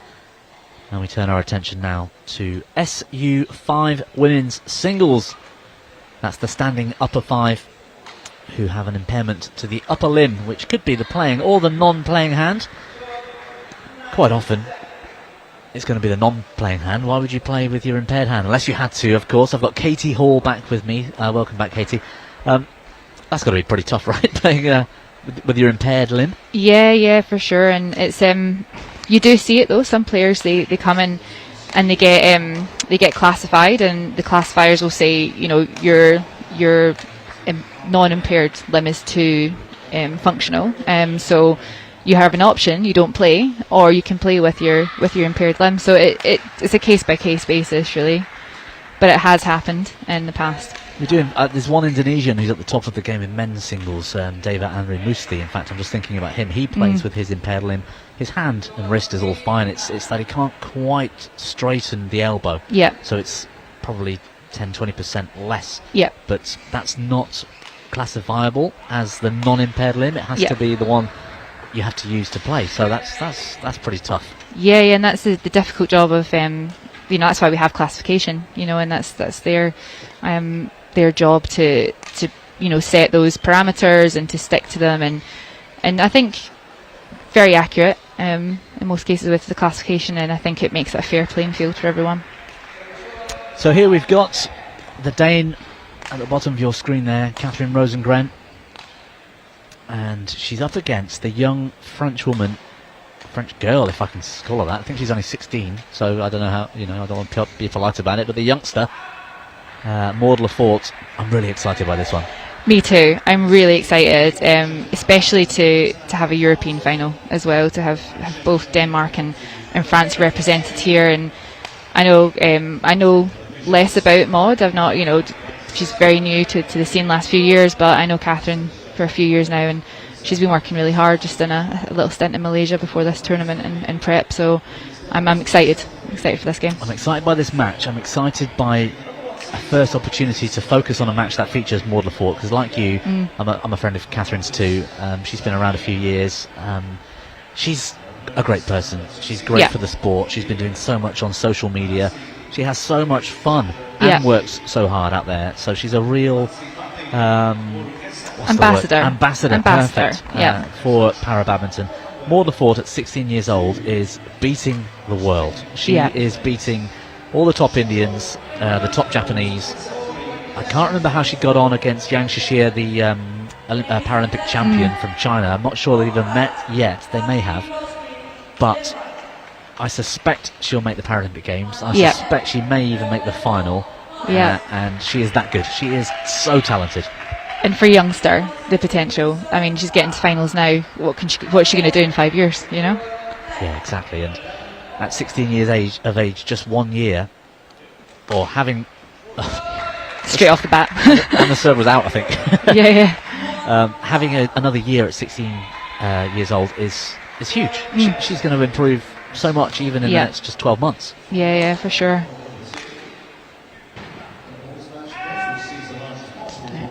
She's got a heavily strapped right leg, however, Maud. I'm hoping that's not going to be too much of a concern.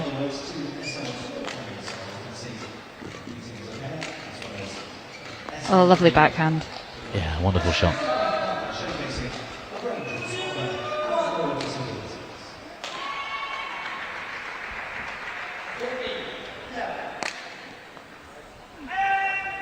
Just wide, but really good idea there. She's really trying to hit those lines and attack straight off of serve.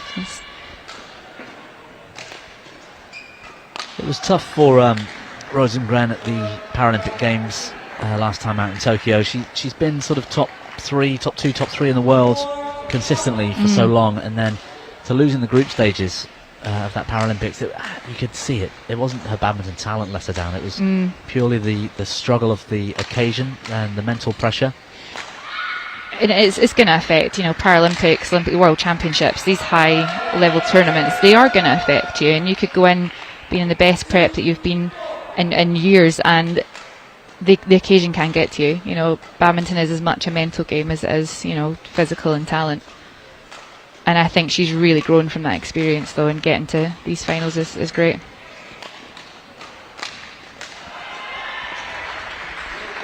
Good attack from Maud again.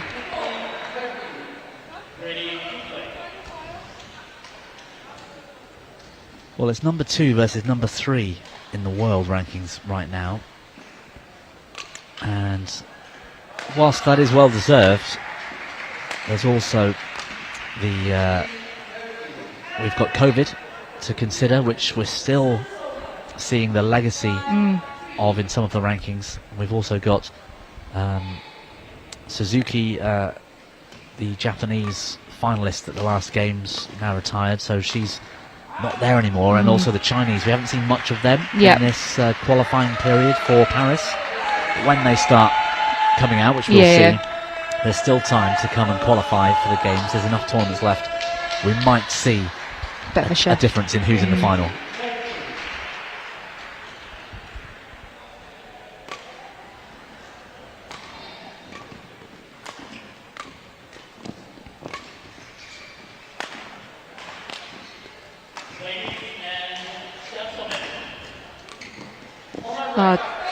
Very nice drop shot. We've seen a lot of pace from Maud at the start. She likes to attack, very attacking player, and that taking the pace off the shuttle there maybe took Catherine a little bit by surprise. Took me by surprise. I thought she was gonna smash it again. I thought she was gonna hit hard down the line.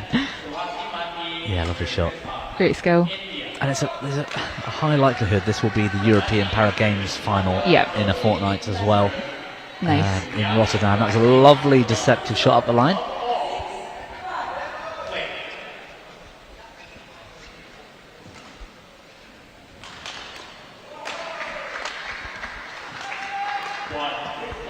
That's unlucky. She read that, pushed her right into that deep backhand corner, stepped forward, and again, maybe 9 out of 10 times she'd have hit that. It's unfortunate.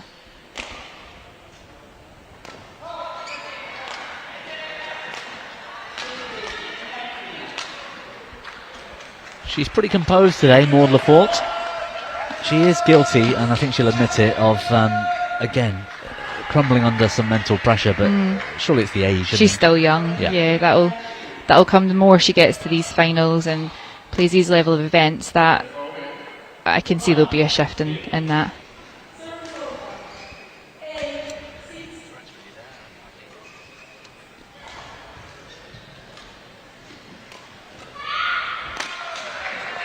Yeah, another great attacking shot.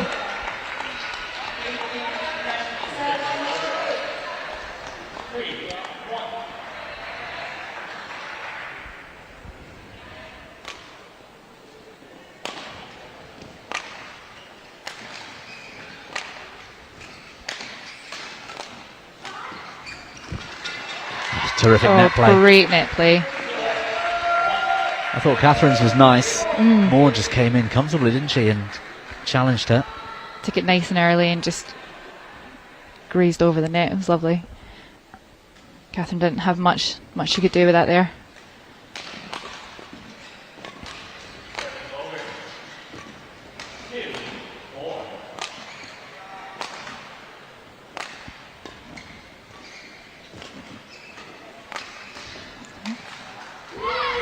Yeah, well played, Lafort. Wonderful rally. Rosengren just failing at the last second. She looks the more under pressure here, despite the score. Maud Lafort looks so comfortable.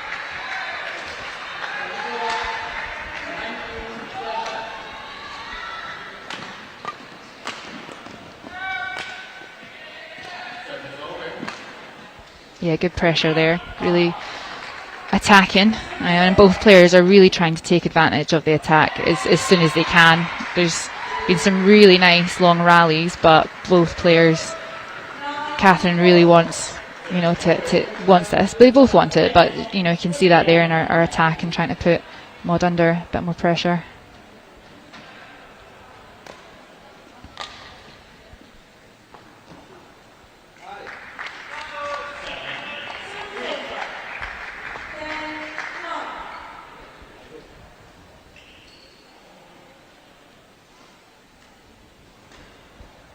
Well, it's Lafort with the slight advantage at 10-9.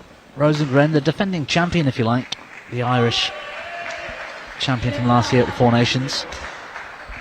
She'll desperately want to hold on to that to keep her rankings high. But it's 11-9 Lafort going into the interval. Yes, it's still close, and it's early in the game. You can see both are, like you say, Maud seems a little bit more composed, but they'll both really want this, and it's such high quality badminton, and the margins at the moment are, there's 2 points in it. There's not been too many unforced errors. The quality is coming from the players winning the points rather than the opponents giving the shot away. You can see there is a little bit of trouble with that right leg. The ice pack on the knee. Rosengren with Julia Trana, the Denmark coach for this week. Former world champion in SU5 from 2015.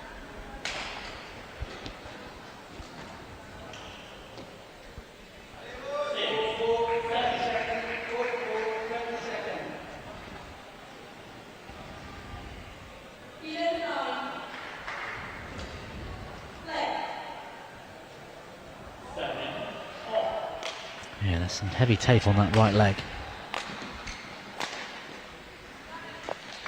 Yeah, good attack there again, Catherine.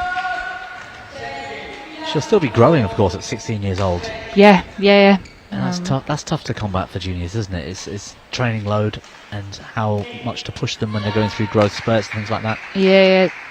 I think again, she's still maturing, still growing, and you got to be careful, when if you're playing these level tournaments, the number of tournaments that you're playing, and obviously she's wanting to qualify for Paris, but you don't want to get put your body through too much strain whilst you're still in that growing period and end up with an injury or a longer term injury. Hopefully it's nothing too serious.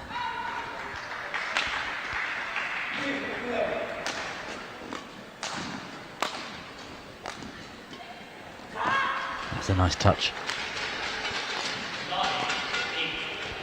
Oh, good play, really good play. Just getting Maud in the back foot and pushing her into the deep corners, making her lunge. Obviously she can see there might be a bit of an injury there, so you want to be moving her around the corners and then putting her back in and putting her under pressure. Yeah, getting her twisting and turning. That was a terrific previous rally. That is something we've seen a lot of Catherine Rosengren at times. Sort of wild serve, a couple of feet out.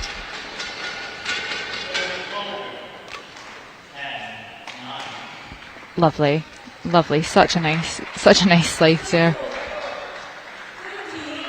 And she's got to use those angles to her advantage in this game. I don't necessarily think playing a hard, fast, like smashes and lots of drives is going to work against Maud, because as we can see right here, she missed that one there, but she's a hard player. She likes to hit hard, she likes to move fast. Catherine can take the pace off a little bit, hit those nice slices, get her twisting, get her turning, she's going to get a few points of an advantage.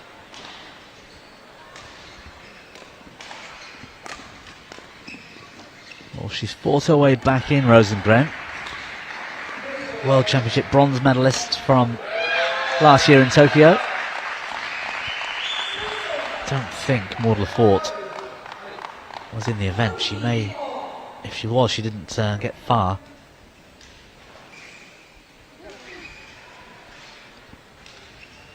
But I don't think that was her first World Championships. We've got the World Championships in Para Badminton coming up in late January, early February. That's lovely. Oh, it's lovely.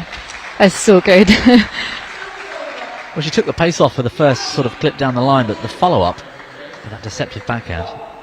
Watch this. And holding a great view at the net as well of this. Oh, it's so good. Yeah, well left. Yeah, nice change around here for Catherine, being a few points down now. A couple of points in the lead. And Lafort now with a bit of mental pressure, but there's another loose serve from Rosengren. Cheap points for the French. Yeah, she just needs to, relax, take her time before serving, because at this point you don't want to be giving away too much.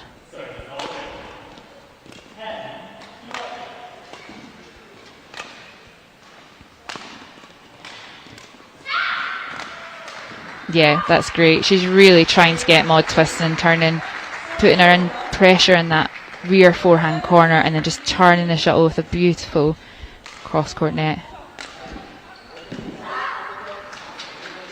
Yep, deep into that corner, just turns the shuttle. It's great.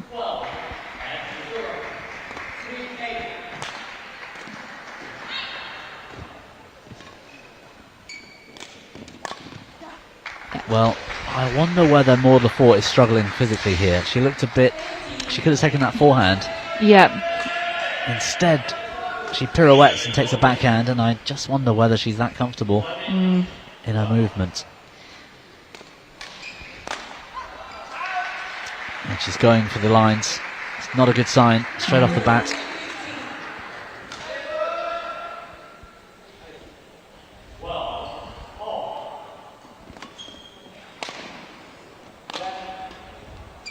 Yeah, another great shot from Catherine there. Just taking the pace off. She really wants to get Maud moving, but I think she's struggling. I think Maud's struggling, She looked like she was heading towards the kit box. I think maybe she thought that was the end of the game, and she's happy to sort of concede this one. Yeah, she just walked straight off. No challenges, of course, in Para Badminton. No Hawkeye out here. Maud Lafort, who beat the number one, who beat Manisha Ramadas yesterday in the semi-finals in straight games. Struggling here in the final. Rosengren, her experience coming through, despite those few loose serves, takes the opener.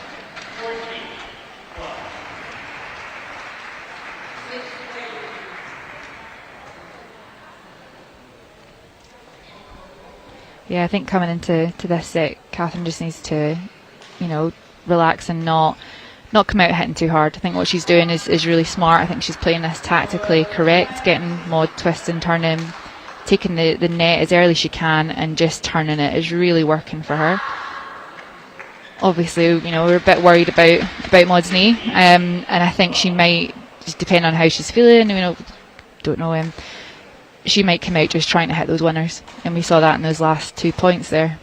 Yeah, let's hope she's okay. She's got an ice pack sat across that knee right now. I know we're off screen, but she's chatting with the coaches. It looks like they are prepared to continue.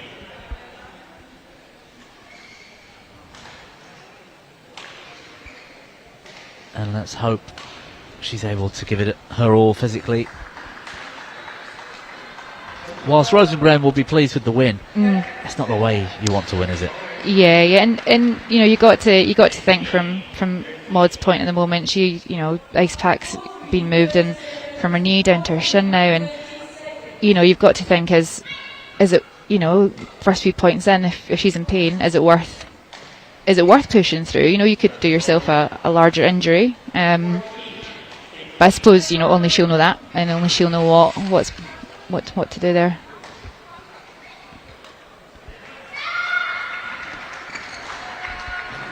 Yeah, she will, but I mean, she's got the European Para Games coming up, and those ranking points are the same as a level 1, so they're both important tournaments. Yep.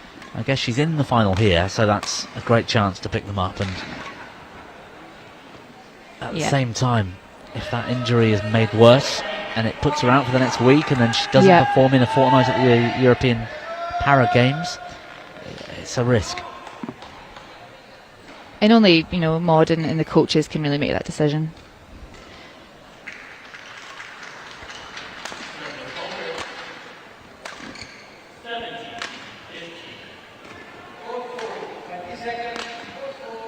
Yeah, really well played, Catherine.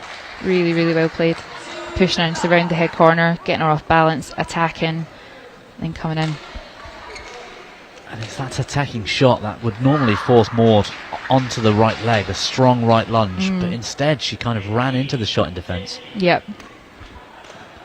I'd be playing Maud around the net as much as possible and trying to exploit that knee injury.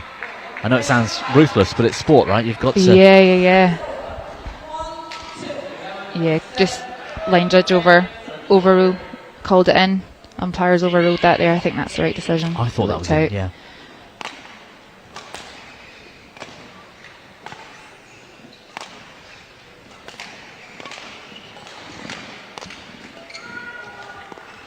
She's not good on that right leg at the moment. Maud's really struggling. Has had a broken string, maybe? Yeah. We heard it go kind of maybe 1 or 2 shots into that rally. Change of equipment for Lefort. Haven't seen many broken strings today. I thought we'd see a bit more from Dan Bethel. He loves to break a string in the SL3 men's singles final earlier. Oh, wow. Good pick up. What a turnaround. Brilliant. That was pure instinct, surely. She didn't know much about that. Just swing and hope. That sometimes you just got to swing and hope. And it came off for Maud there.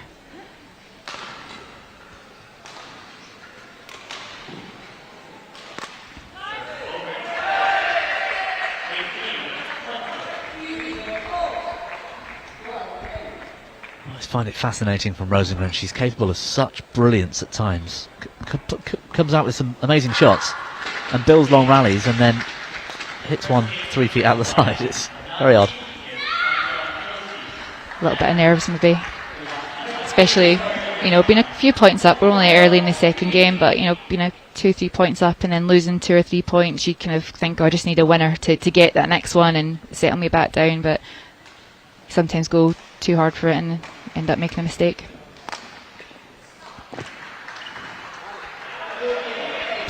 Good idea. Just wide, long.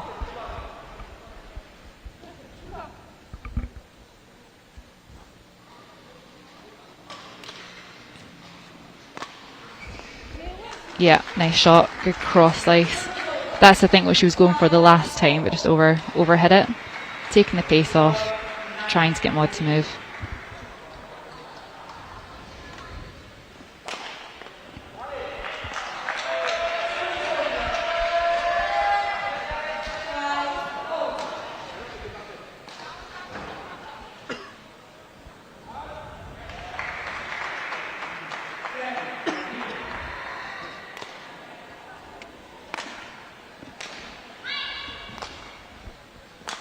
That was a nice punch clear to set the rally up for Maud Lefort. Yeah, she's starting being a little bit more attacking now and trying to take the shuttle as early as she can and finish the rally quicker. She doesn't want to get into a long rally with Catherine. She doesn't want Catherine to be twisting and turning her and playing these soft shots. Good smash. Yeah, that was well played.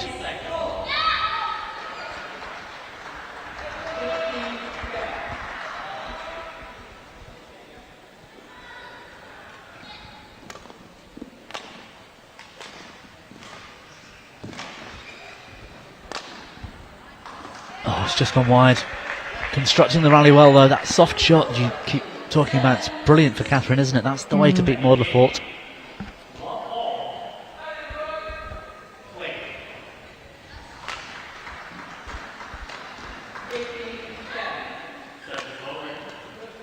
Yeah, nice.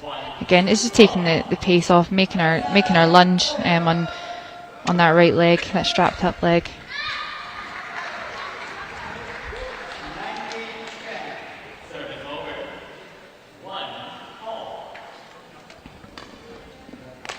They've met just the one time before, these two, and that was the final in Canada back in June, not that long ago, the last level one we've had.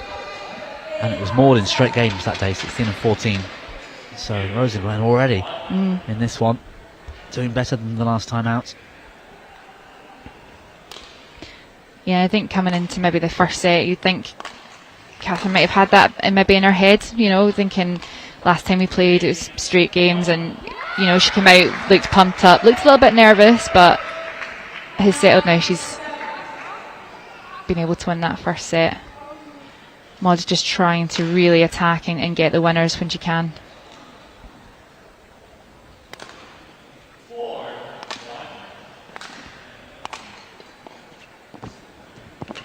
Good net. Yeah, well played. Well, Maud looking a bit dejected as she walks off court, chatting with the coach, but actually that was just all Catherine Rosengren. Brilliant from her.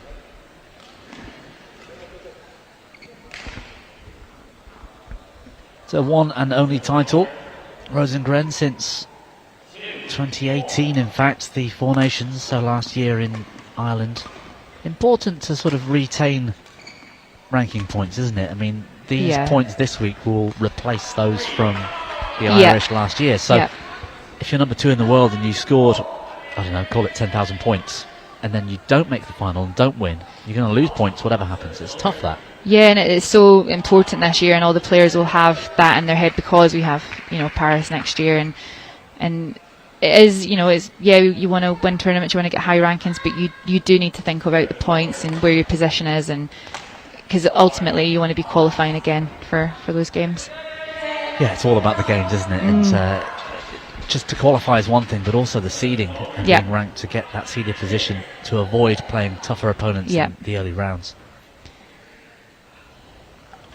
Yeah, 12,750 points to be accurate. This time last year, brilliant from Rosengren. She's looking confident. Yeah, and I think she looks really pumped up and is you know, playing some really, really smart badminton and trying to get Maud to move, and then but not being afraid to take those opportunities and attack when she can.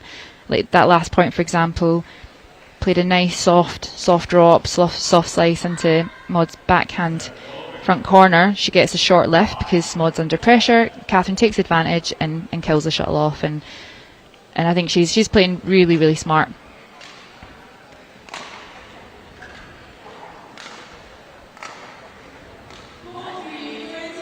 I think it helps having Julie behind her. I think having, you know, an ex-world champion and a good friend of hers, and sometimes it's, you know, it's good to have your regular coach there. It's really good because they know you best, you know, but sometimes it's nice to have a friend, you know. I think that's going to give her some confidence, and that support right behind the courts has got to be good for her. Yeah, I mean, that's the thing, isn't it?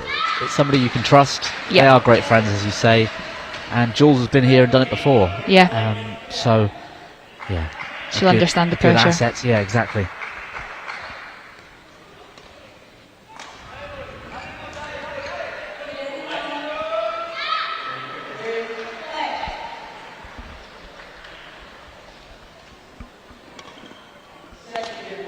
Rosengren varying the serve, the short serve, gets the lift and a bit of luck with the net cord, but shouldn't really be too disheartened. You can't do anything about it. No, you can't. You can't.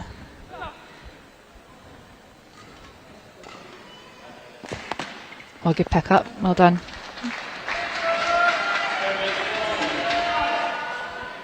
I think Catherine's trying to, you know, keep these few points advantage, which she has done with changing the serve up, you know, changing it to a lower serve. She doesn't want Maud hitting smashes and attacking straight off the serve. Well, again, Maud Lafort. Oh, well, I think the line call was overruled. Yeah. I think it just went wide. Yeah, good attack. Well, there's some revenge from the call straight away for Rosengren. She's looking pretty calm, positive, It's not the sort of player you want. Rosengren on the back foot, you want her making errors. When she's in good form, she's very difficult to play. I played her a few times at mixed, and I didn't really enjoy myself.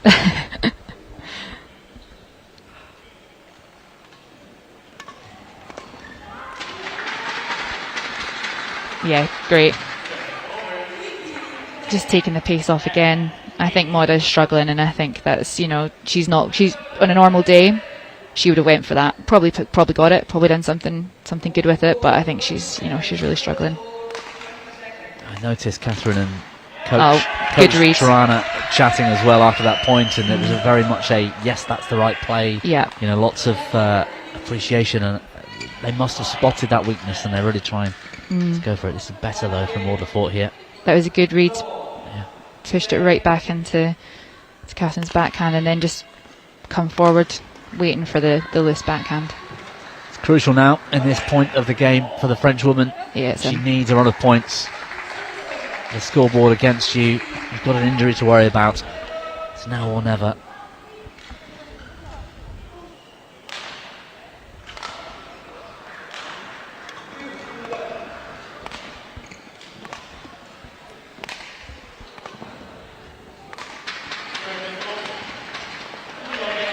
Yeah, I think Maud's trying to read the drop shots that she's expecting from Catherine there. We saw that first punch clear, expecting Catherine to play a backhand drop shot, and she got the clear, and Maud really pushed forward and then just tried to put a lot of pressure into that round the head corner, and it paid off for her there.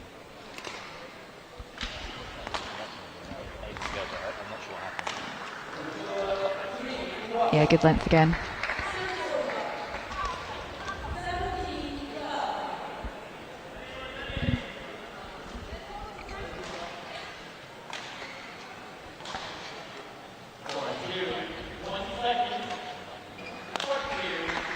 Good attack from Maud Lafort there, and she's really trying to, when she's got the opportunity, to hit those winners, because she doesn't want to get into long rallies, and it's in Catherine's best interest to try and keep her in long rallies.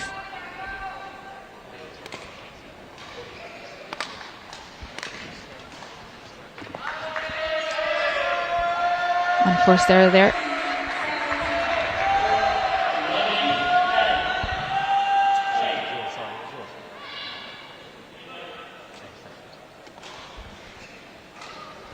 So 3 points, a crucial stage now for Lafort. The serve's gone long. It's looking really positive for Rosengren. It's been a good performance from her today. Yeah, she's played really, really well. Like I say, very smart at badminton, and you know, obviously we've got, you know, a slight injury or some taping up from Maud, but that doesn't take away from the fact that Catherine has played really, really good badminton.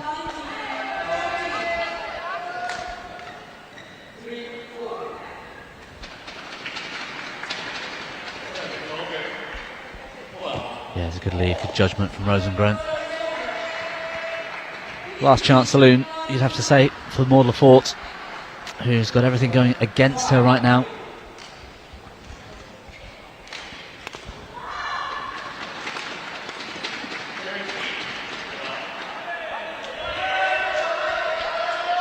You can see there on shots like that the actual balance that they have the problem with. Catherine's left arm doesn't move freely, of course. That's the impairment. Yeah. And you can see it makes a difference.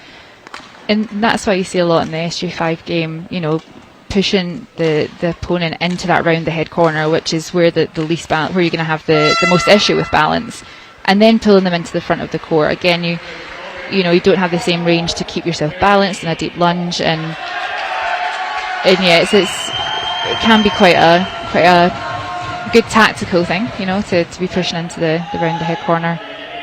And I imagine it's slow recovery as well, trying to get back out if you don't have that automatic sort of help, that pivot. Yeah, it's difficult. Maud Lafort fist pumping there. Might be a bit of fight left in this one. It's not over yet.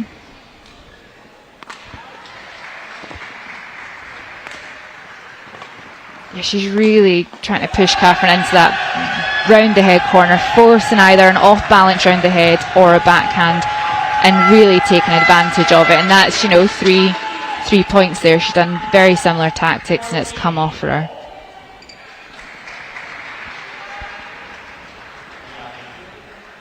Well, it's 4 consecutive points for Maud Lafort, and they've come at the right time.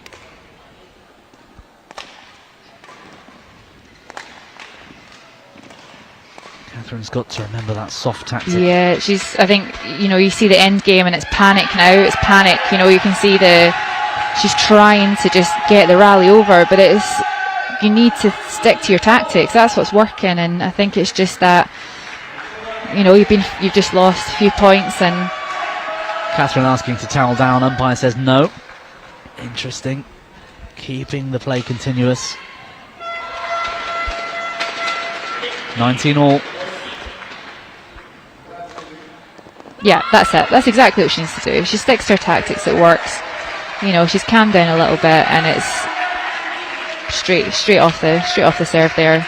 Lovely shot. That's a wonderful shot, and play puts an end to 5 straight points for Maud Lafort, and it's championship point. Catherine Rosengren to retain the Four Nations title. It's gone wide. Brilliant from Rosengren. You can see how much that means to her. That's to retain her title. Julie's also up off of her feet. Great fight from Maud there. Obviously carrying a little bit of an injury, but Catherine played so well. Really smart.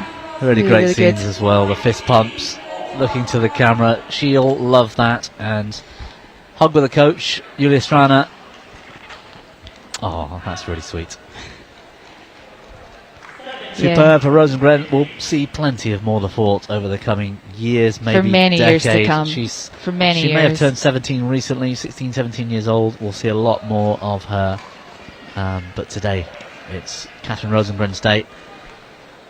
Katie, thank you for joining us today in the commentary box. I understand you might be going over and helping out with some of the wheelchair activity on the wheelchair court 1 for the remainder of the day. So yes, thank you for being here. No, thank you. Thank you for having me. It's been great.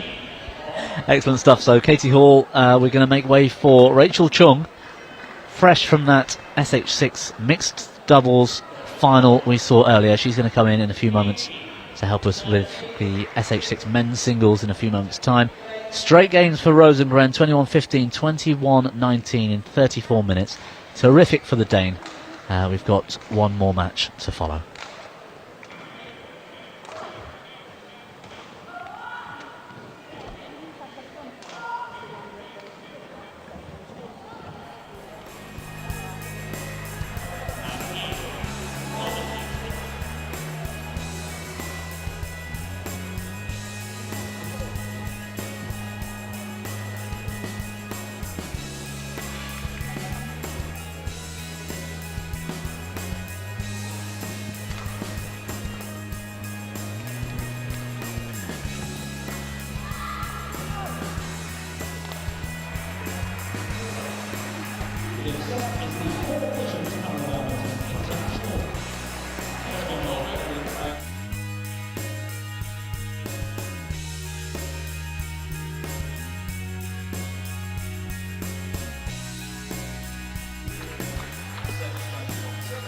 So we're making our way steadily through the schedule here. Finals day at the Four Nations Para Badminton 2023 here in Sheffield, England.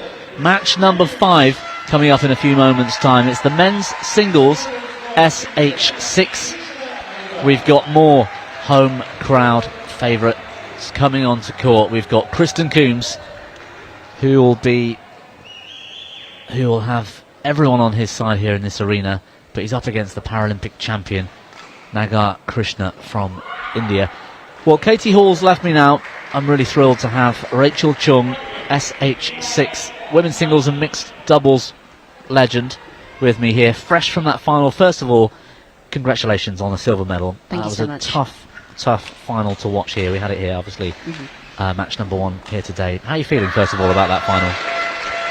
Really pleased with our performances this week, and without those strong performances we wouldn't have been in the final, and we're very well aware of that. So it was great just to be there. We would have loved to have gone one step further and get that gold, but the Indonesians, they're world champions for a reason, and they are strong, and we know that. So yeah, we know what we need to do to take into training, and we're just ready to battle them right throughout this Paralympic qualification period, and hopefully at Paris 2024.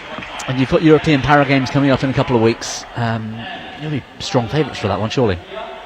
Yes, I would say so. I'd say the biggest competitors that we'll have for that, like Coombs is going to be playing with Olivia Schmiegel from Poland, and the French pair as well that we played this week. There will be a few pairs there, but yeah, we're looking to hopefully do well in there, get some good qualification points again, and it's all just a big push now for Paris. Well, you mentioned Coombs, Paralympic bronze medalist from Tokyo in 2020, played in 2021 of course, but he's up against the Paralympic champion Krishna Nagar, or Nagar Krishna, I'm not sure which way around you meant to say it, but he's facing a real challenge today, surely. Yeah, absolutely. There's a bit of a rivalry between them, as there is with everyone in the top of this event and others. They've played each other on a few occasions. I believe the last time was I remember Coombs doing very well against Nagar in the World Championships. Coombs won in 3, but I know that Nagar has been playing really well so far in this qualification period, so it'll be a very exciting match for sure. So we're looking at SH6 once again for players who are short in stature due to a genetic condition. That's the official sort of phrase, often referred to as congenital dwarfism. Now, I can step away from this one for a moment because I've got an expert to talk about it a bit more. You can talk about your own particular disability as well for me in a few moments, but I know Coombs is one of my best friends, so I know Coombs really well. Kristen Coombs, he's got achondroplasia. It's pretty clear. He's got that typical, if I can say it, that common view of dwarfism. We see it quite a lot, but Nagar's very different. Yeah, with Coombs, the condition achondroplasia is the most common type of dwarfism. I believe the statistic is 80% of people with dwarfism tend to have achondroplasia. With Nagar, he does not have achondroplasia. As you can see, his body is a lot more in proportion. So with his longer limbs, it does typically make him more agile, can cover the court very quickly. Those longer legs give him the ability to perhaps jump a bit higher as well. Yeah, proportionally, he can cover the court in fewer steps. I mean, that's an advantage. He's got a longer reach from base with those longer arms as well, isn't he? So it's difficult for Coombs. Yeah, and with achondroplasia, it's like almost an average sized torso. So, he's got broad shoulders there, and with Nagar's condition, he is a little bit more slight, so he is very fast, but Coombs is also very fast, so it will be a bit of a race around court. Well, we've got coaching staff James Boxall and Richard Morris back on court, sat in Coombs' deep rear corner, if you like, and they're going to have a crucial part to play as well today. What's it like having those guys? Martin Drabble's also part of the coaching team here this week. What's it like having them sat in your corner? It's fantastic. I mean, their experience... You can be honest. their experience as players and, knowing the system and how it works and being involved in para for as long as they have been, they understand the ins and outs of para and how we can adapt and how the game with para is played. So their understanding and their knowledge is paramount to how successful the English and GB team is. So it's great, and they just have tactical awareness that is second to none as well. Good pressure there from Nagar down Coombs' backhand side.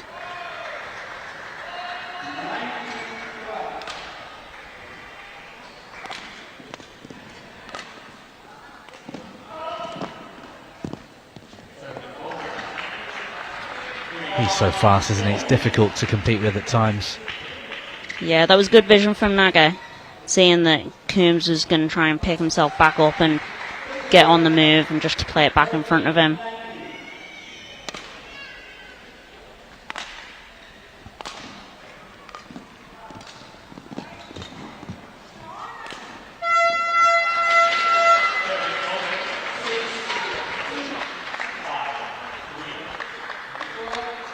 Coombs just seems a little bit rushed around court. I feel like he could do with just calming himself down a little bit. It's definitely easier said than done from here, though. Yeah, it's a tricky one, isn't it? I mean, he came through a real battle yesterday against Miles Krowski from the USA. I mean, that was terrific. Those two potentially fighting each other for a spot to compete for the Paris Paralympic Games. To come through that one was really, really important. He must have put so much energy and focus, and it must be pretty hard for Coombs to go again the day after. I mean, you see that. You've got 2 events to compete in singles and mixed. What's that like, to have an epic battle one day and then have to get up and go again? It can be quite tough mentally, just knowing that you have to, your emotions are so invested in one match, and then to have everything be drained from you, and then know that you've got to go and do it all again the following day, or even sometimes just a few hours later. So it's really tough, but it's what we train for, and Coombs is going into this match knowing that he's got the freedom just to give it everything he possibly can. Yeah, it's becoming slightly sort of unknown territory for Coombs, actually. He hasn't actually made a final in the men's singles we're going back to 2018 as far as I can see. He keeps losing out in semi-finals, which is tricky, but he's done well already this week, win or lose. Yeah, it's huge for him just to get to this final. He really needed to get through the semi-final. Just as you said before, him and Miles are fighting potentially for one spot at the Paralympics between the 2 of them. So for him to overcome Miles in that semi-final and get to the final, he hasn't made a final in this qualification period, whereas Miles has done. So yeah, that's massive for Coombs.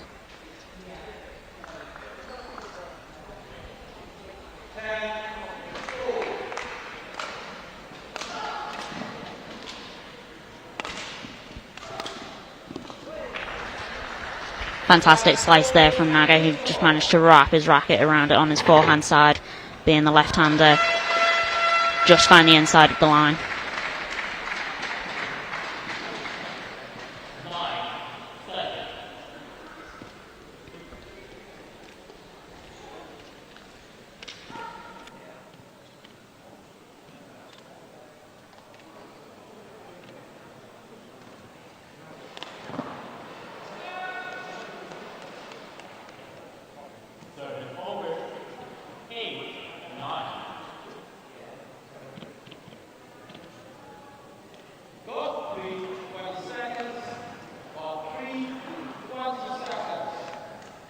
This is the Nations Para Badminton International Finals Day here at Sheffield. Attention on court number 4, which is the singles technical officials led by Alma from England, and yourself, and so strange from Scotland, and Sudirman. Within the other players. So 11-4. Krishna Naga off to a terrific start here in this final. A real uphill battle for Kristen Coombs.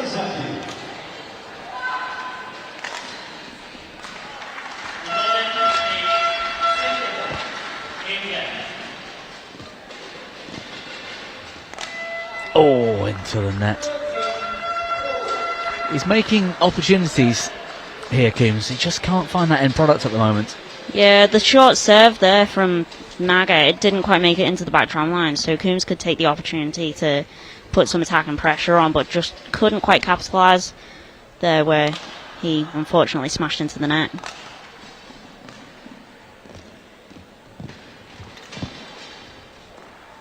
Just long again, same thing. Plays good net, gets the chance. Well, there's Kristen Coombs, his parents, Tim Coombs and Penny Coombs, sitting watching. And arms folded. They've got to be proud of his performance this week anyway. Win or lose this final. Absolutely, and particularly for the English players, it's so nice to have our family and friends come and support us and watch us. It's not very often that they get the opportunity to do that. So for them to come and support Kristen in the final, it's massive. Well, I mean, what's it like playing? It's not just England, which is the home venue. It's your national training centre. You're in here week in, week out, day in, day out in the work days. What's it like to have this at home, like literally at home? It's brilliant in the sense of the transformation of the hall that we use. And this isn't our training hall that we use, but we do sometimes come in here for practice just to change our environment. But to have everyone here, people that we normally see around the world, just in our home venue and walking about, it's quite unusual and quite surreal. But I think Badminton England and UK Sport have done a fantastic job at organising this tournament.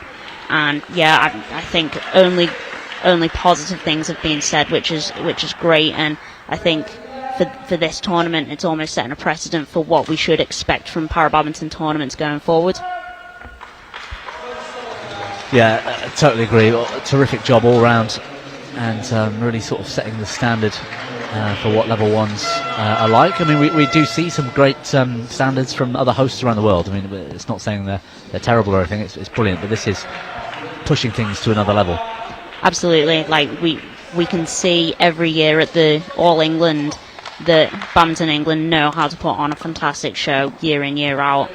And they've applied everything that they do for the All England into para. There have been no shortcuts anywhere, and you can feel that. You can feel the effort that's being made for this event, and it goes a long way for us athletes. It makes us feel special and considered.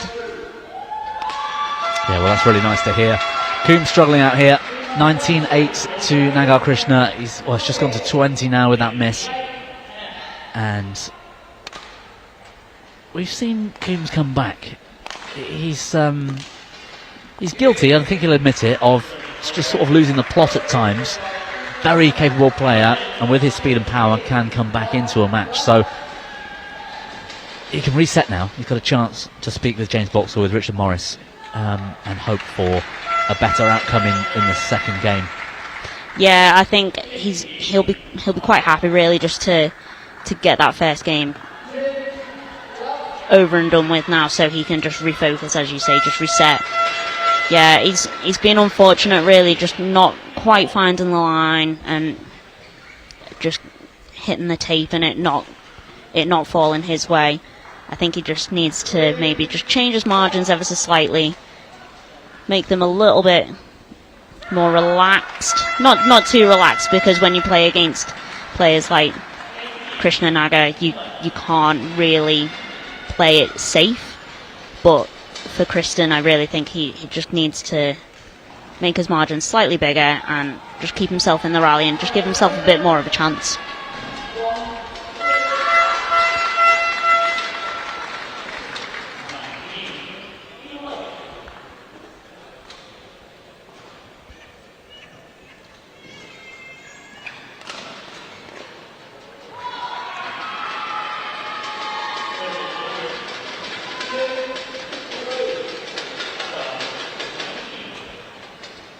Well, James Boxall heading back out of the kit box area. Difficult for the coaches. Difficult to watch Coombs struggling like this. But, you know, Nagar's he's got so much firepower. He's so fast. He's got some lovely shots overhead. And I'm not sure being number 5 in the world rankings is a true reflection of where he's really at. Do you know much about his history since the games and obviously the family, his mother? Can you tell us a bit about that? Yeah, I do. After the games, and I think maybe even during the games, and he was having some family issues. His mother sadly passed away, and he's very much a family man, so he had to go home, and he was part of being the caretaker for the family, and of course that took priority over badminton. And he wasn't able to go to any tournaments, not really, up until maybe mid last year. So he has slipped in the world rankings, and as you say, it's not really a true reflection of where he should be. But yeah, he's doing really well in his qualification period so far, and yeah, he's just looking to climb back up there, and I imagine put in a strong performance so he can ensure his spot at the Paralympics. Yeah, well, he picked up the last title, the last level 1 in Canada, so he took that title. He was finalist in Bahrain a few months before that, and like you say, prior to that, he took time to get back to this level, so that's where he's made quarterfinals, and that's where perhaps he slipped down the rankings. But you know, he's the Paralympic champion, and his level of disability gives him those opportunities to really destroy people, doesn't it? So arguably one of the favourites going into most events. Yeah, absolutely, and this tournament he's even been playing mixed as well. With the somebody gave him a thrashing the other day, I watched. Yeah, some home favourites. No, they were a strong pair, but maybe they're not quite used to playing with each other just yet. The female player of their partnership, Sivan, she has played other tournaments with the other Indian SH6 Solomalai, and I've heard that their plan for this qualification period is that she's played the first six tournaments with Solomalai, and then we'll play the back 6 tournaments with Naga, and then from there they'll see how well they do, and depending on which pair does best, they will then use for the Paralympics. And with the Paralympics and para badminton, if you qualify in the mixed, you get automatic qualification through to the singles. So I mean, I don't think Naga really needs to qualify through the mixed. He could quite comfortably, I feel, qualify through singles only.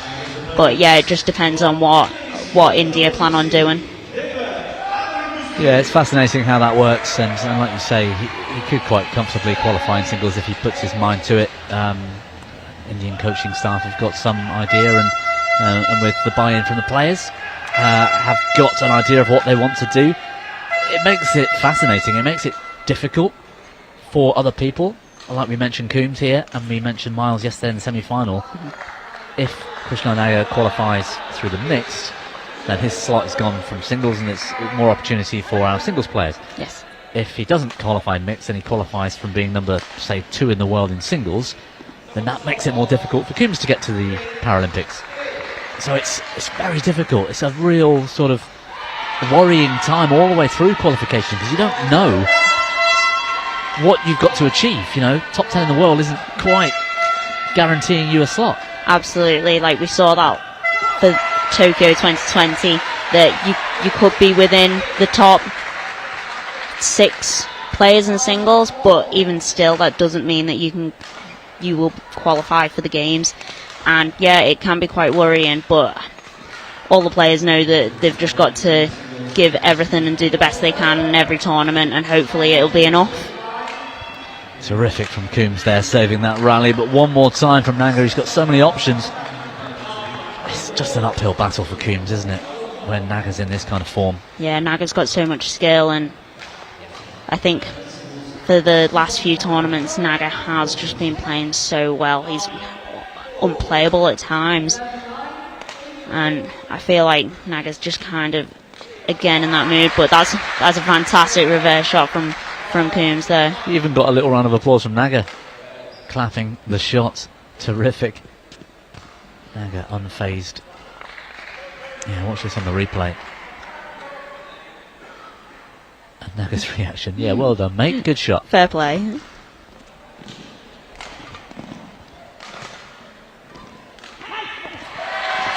Well, Coombs on the fight back. Definitely starting to sound fired up now for it. It's a little hop in his step. Yeah, and that's just the coaching staff.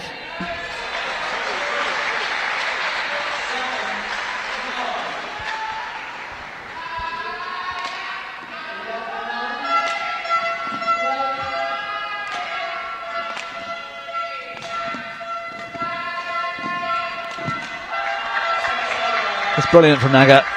He's so quick around the court, and when he uses it to his advantage like that, it's unplayable. Coombs doing well, playing cross there, just to keep Naga on his backhand. And Coombs is fast enough to be able to come back and cover that, but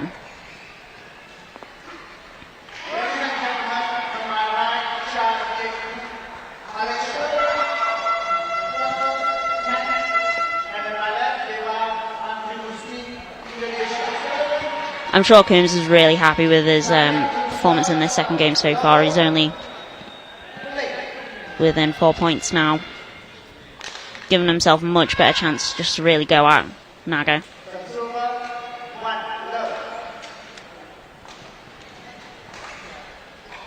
Well, 11-7 at the break. Naga's still looking comfortable out there. He's even trying a few things, being a bit experimental, and he can afford to do that because he's so quick.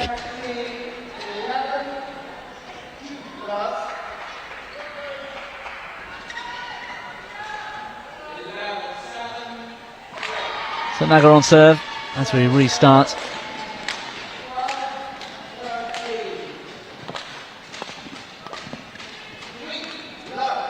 Oh, fantastic backhand there from Coombs. Just managing to dig it out and play that cross court. You could see that Naga was looking for the straight.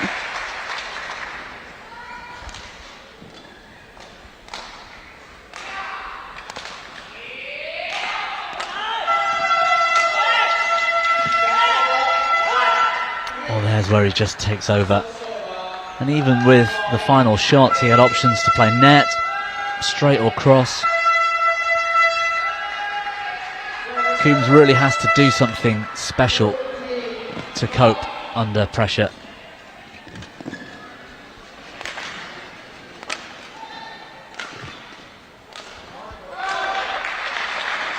Naga is really trying to keep Coombs in the rear two corners there. Knows that if Coombs is under pressure there, Naga probably feels like he can push up the court and apply even more pressure. Coombs just needs to find a way of managing that. Well, he's going long on a couple of occasions, so Coombs is managing to force the errors.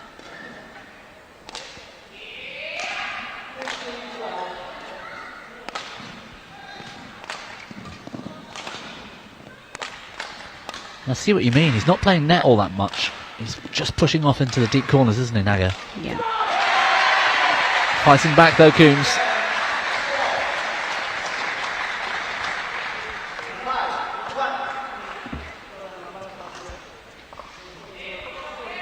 Coombs just keeping the shuttle in play for as long as he can. And Naga making few unforced errors here. Coombs is now only within 1 point of Naga.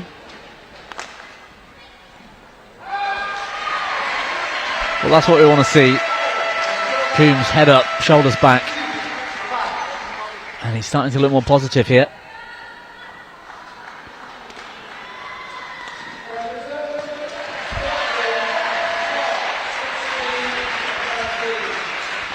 And for the first time this match, Coombs has the lead, which is brilliant. And you can Well, see there's that. Penny Coombs clapping away. Family all in the house here today for all of these England and GB athletes.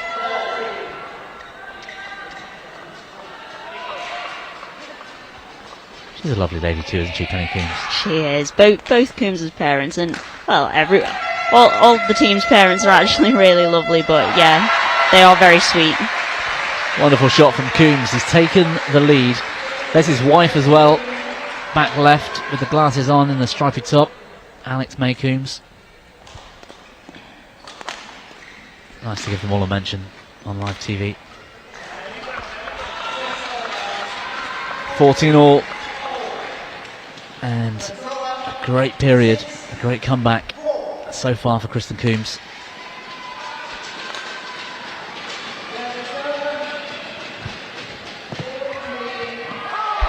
Superb from the Englishman. Great little net exchange from both of them there, but Coombs just managing to keep his composure and getting the lift off the net.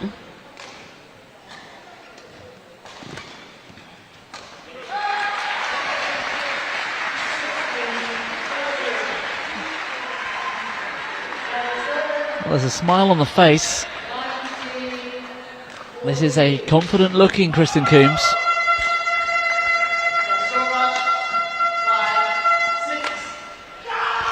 And he's forcing Naga into errors repeatedly. Just looking at Naga's body language, he just seems a little bit deflated. He's not really being able to control himself right now, and it's not usual for him to have almost a lack of confidence in himself.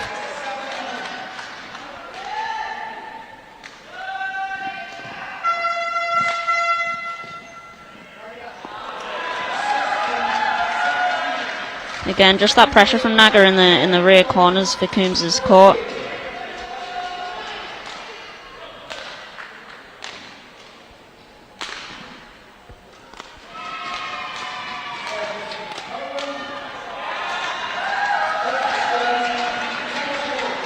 And when Naga can get up like that, he's got so many options.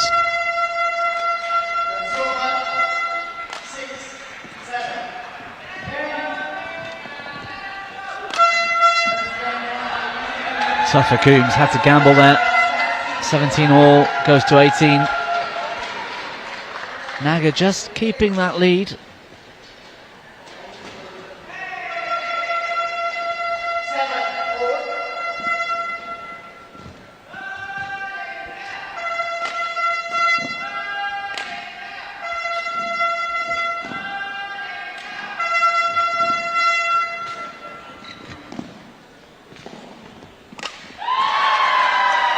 Yeah, again, Naga chose to go back into that deep forehand rear court for Coombs. Pressed up the court and got the opportunity to kill.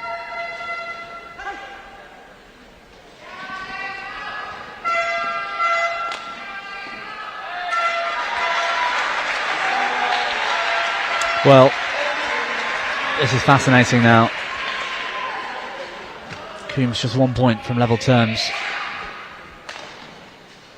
And after that opening game, you did not expect for Coombs to be in this position. It's too much. He takes the shuttle so early, he can afford that, Naga. And he applies so much pressure to Kristen Coombs.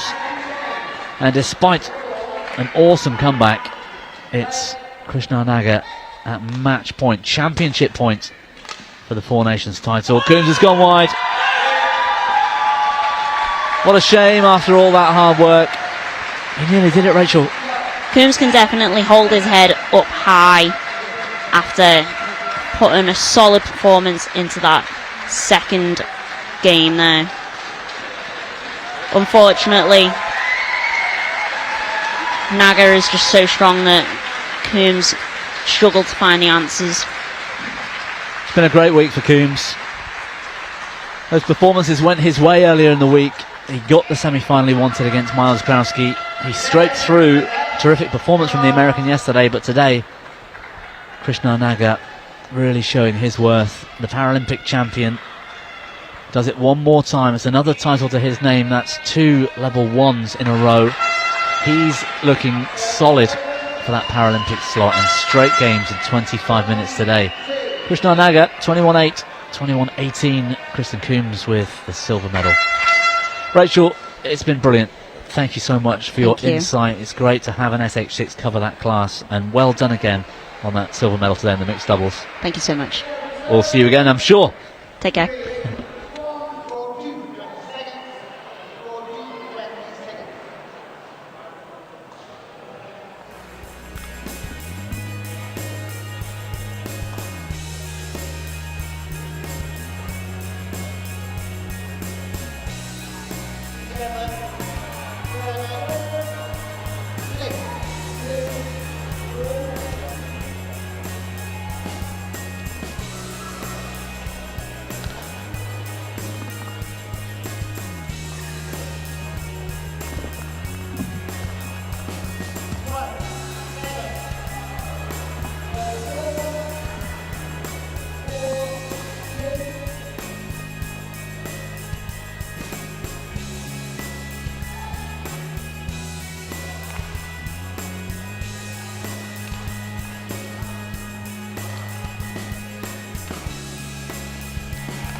Well, thank you for staying with us. Welcome back. We're at the Four Nations Para Badminton 2023. It's finals day here in England, in Sheffield. The EIS, the English Institute of Sport, our hosts here.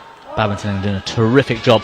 We've got the men's doubles SL3, SL4 coming up.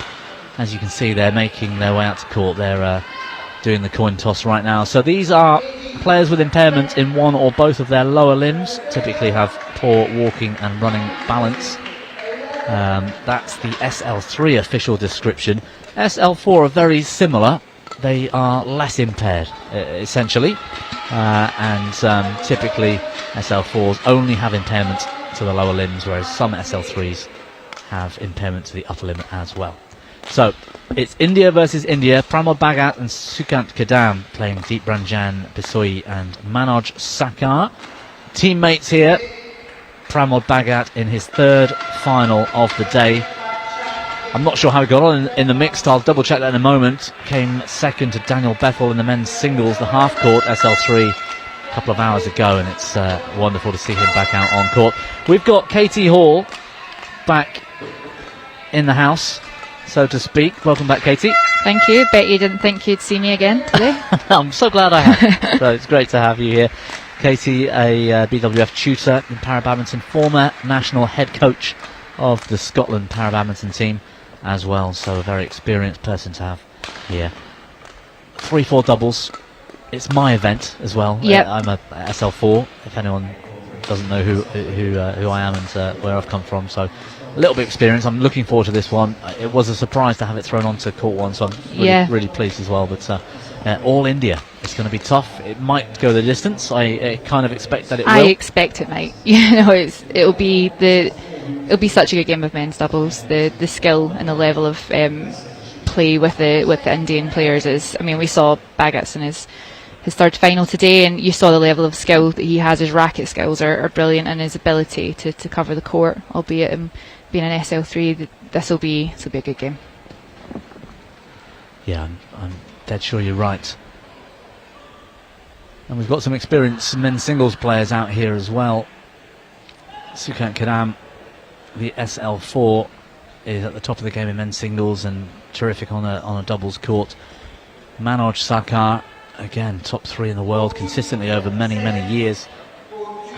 Great to see them playing in the men's doubles events, despite the fact that they're not Paralympic events. You'd expect these players to be focusing on the Paralympics, perhaps. Yeah, but I think yes, it's not a Paralympic event yet. That's not to say it might not be in the future.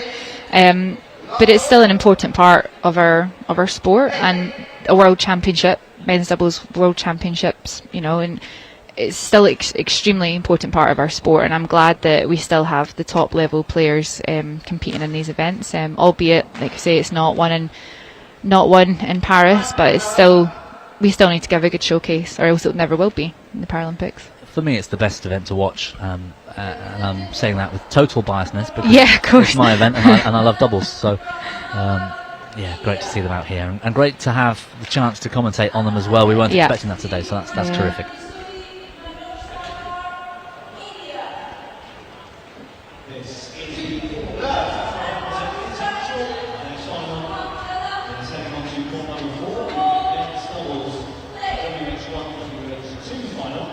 So Manoj on serve from the far court with his partner Deep Bisoi.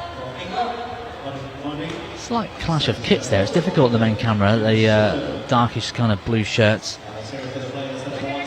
But it's Pramod and Kiram on the near side. Pramod's the one who's just spun around at the net, who's been in those 3 finals earlier today. They've got some... I don't know if I can say this, but they've got a massive advantage, India, in that they are typically dominating from quarter-final stages in most events. 3 out of the 4 pairs yesterday in the semi-finals were Indian pairs, of course. Yep. Nitesh and Tarun, who could very easily be in this final and very easily have won the event. We're not down. The French are sticking to their guns and playing with your good friend Guillaume Galli. Yes. And Matthew Thomas as well.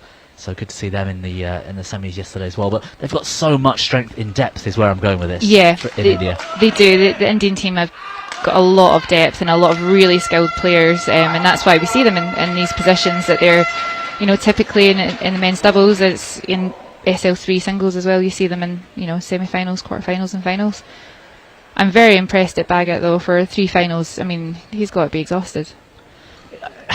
I'd say that, but he does it every event. Yeah, it's amazing, you know, and he's often in finals, at least 2, and often 3, and I don't know how he does it. It's incredible.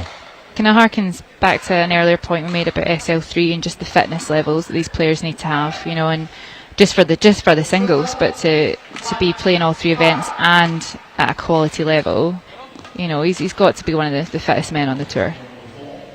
Yeah, without doubt, probably the fittest. I can't think of anybody else that does that, and like you said, to this level, and getting to these finals, it's truly impressive.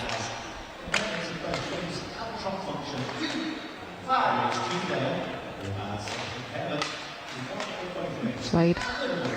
I'm not sure if you keep an eye on such things, but they where we've got our UK Championships once a year, and we have classified players, so that's narrowing the field slightly anyway, but classified players, we've got somewhere between 40 and 50 entrants in the UK Championships. They had 500 in their national championships.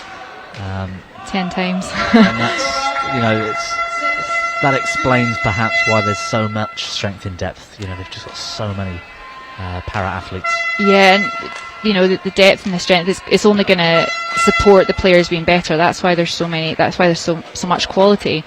You know, if you've got one strong pair but you don't have anyone to play against or train against, you know, you're still going to be a strong pair. But these guys have, you know, rapidly become one of the leading nations, the Indian team, because they have that depth.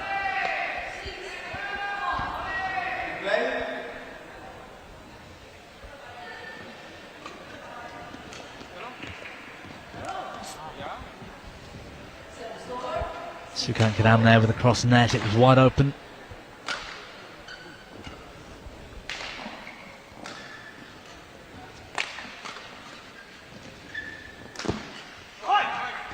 Nice anticipation attack at the net.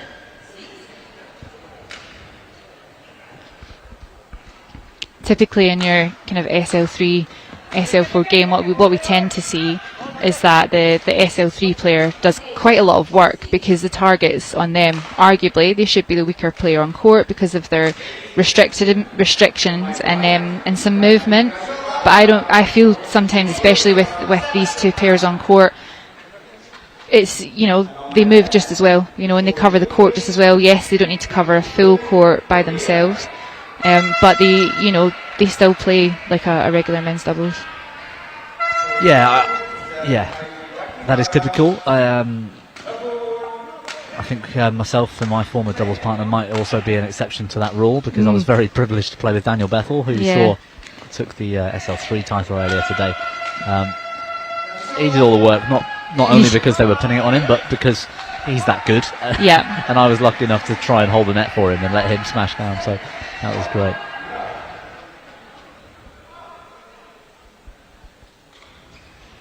So the head-to-head between these 2 pairs is 2-all, evenly matched. The last meeting was the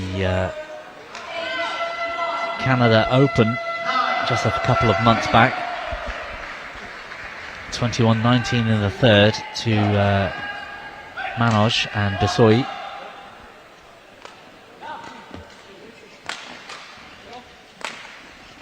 Prior to that, however, the semi-final in Bahrain earlier this year was straight games win for Pramod and Sukan, 21-5, 21-16. So who knows what we can expect today? It really could go any way. If I would probably bet that we're going to have a long game, I think. Yeah, it's reasonably. This hall is known for it. It's always been quite slow, and so the attack maybe isn't getting through on the first attempts. The rallies will go on a bit more. And the players will have to be a bit more creative to try and find those openings as well. Nice, well played. Good cross court slice into the forehand side, and then just jumping out, taking that advantage and smashing down the middle. And you're right, he's had to create that opportunity. He couldn't go straight into full out attack because, you know, he's not going to hit through these guys. He needs to be attacking from shorter lifts, or defence is too strong from both pairs. Yeah, it really is. And Karam and Bagat have got that lefty-righty combination as well, and that's always a bit tricky.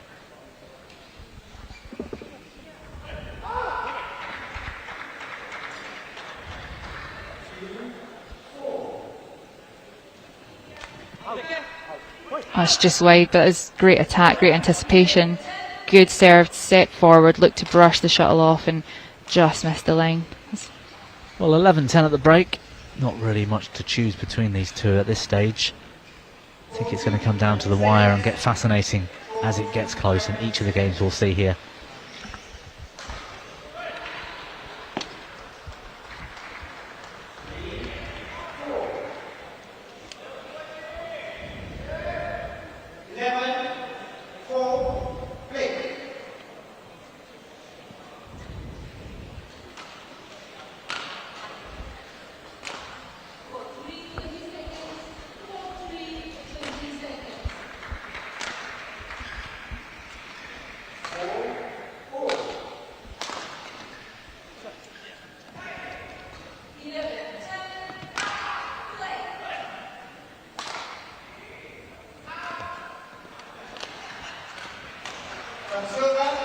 So 11-10, back to the action in game one, and a really even battle out here on court one.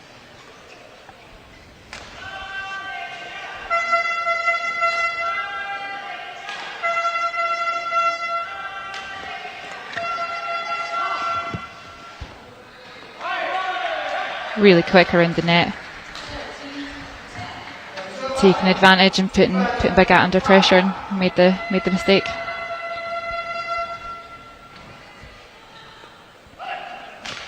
Good flick serve, good variation. Just that shot down the middle and having the lefty-righty combination can be such an advantage, but in those times when it is a flat shot in the middle, they need to, have an understanding as who's to go for that, or else they are going to have confusion and make mistakes.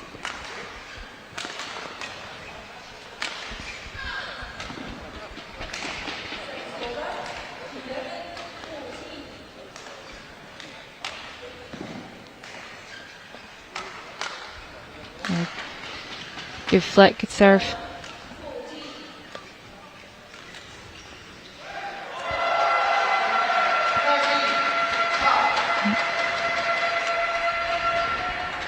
Yeah, he's having a good week here this week, Sukhant Kanam. Then singles SL4 semi-finalist, lost out to Freddie Setioan in 3 yesterday, 21-16. Got off to a great start. Just couldn't quite close it out.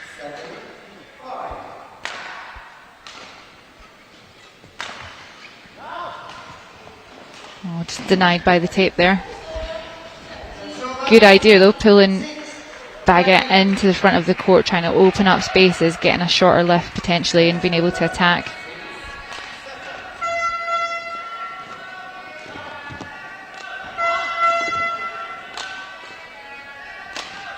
Targeting Bagat, who was grounded for a moment. He's gone long, Manoj.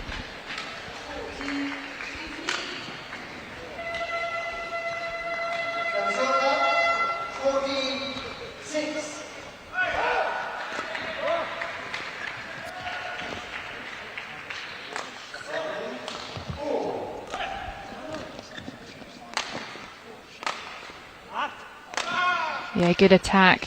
Yeah, very good attack.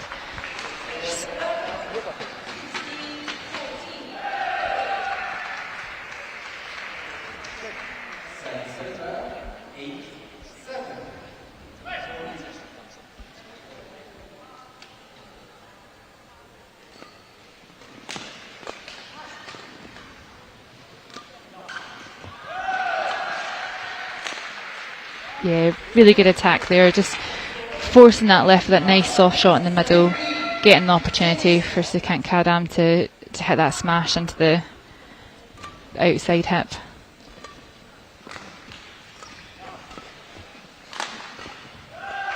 How comfortable he is in defence, Bagat, just casually.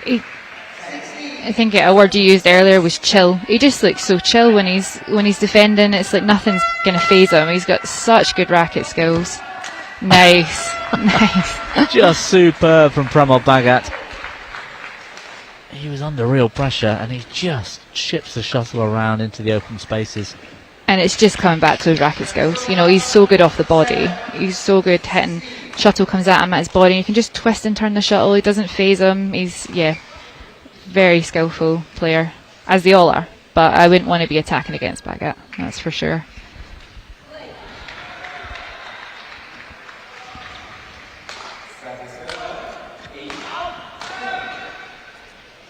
Just gone wide, trying to push Bagat into that back corner, trying to get him to move onto his more impaired leg, putting him off balance. Oh, that's a lovely shot. Yeah, he's flowing right now. He's hit a purple patch. And everything is coming off the racket so well. 18-16. I wasn't quite ready for that. Good job too. It was a perfect serve. That would have caused some problems.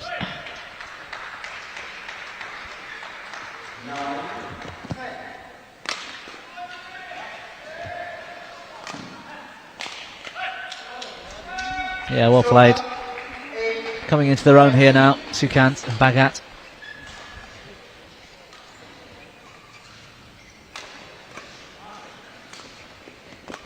Talk about Bagat's skills, but I think he just knows where to create opportunities for his partner. Like, he knows when to play that soft block, because he knows they know their opponents so well, so he knows when to hit that soft shot to get the lift for Sukant to come up and attack. And I think he reads the game really well, and it's a big advantage for them.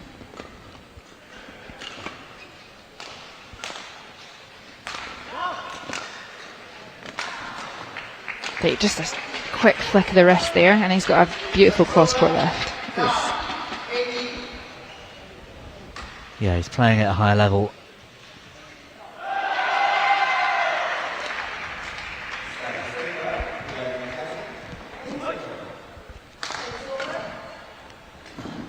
Sukant just double checking with the umpire that the shot wasn't played from over the net.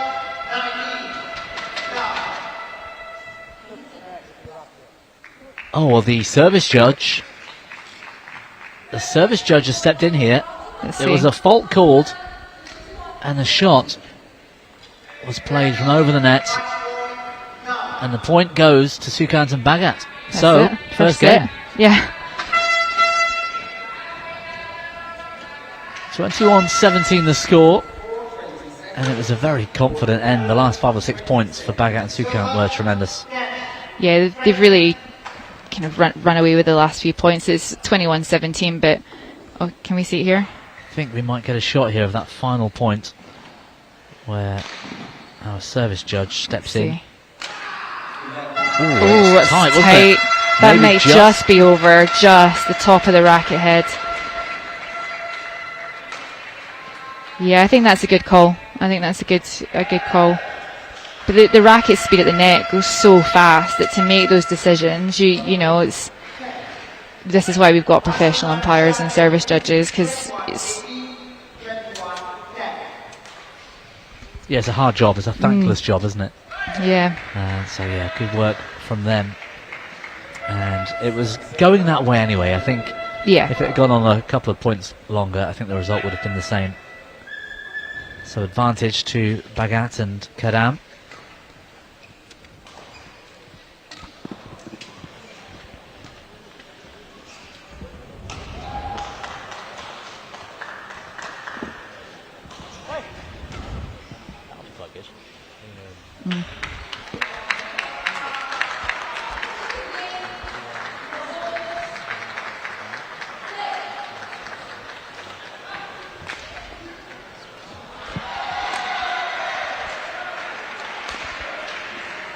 Oh, nice turn of the shuttle there. Again, just took it off the body, turned the shuttle with the backhand into that right hand front corner.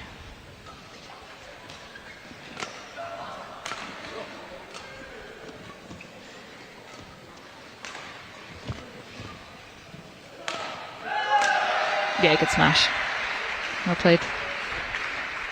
It's amazing. I was keeping my eyes on Pramod Bagat now, moving around the court. We see him do it so often on the half court. We saw it earlier against Dan Bethel, but to see him move sideways as well with that disability, I'm in awe about how well he plays, you know, the level he plays at Yeah. with that disability, it's amazing.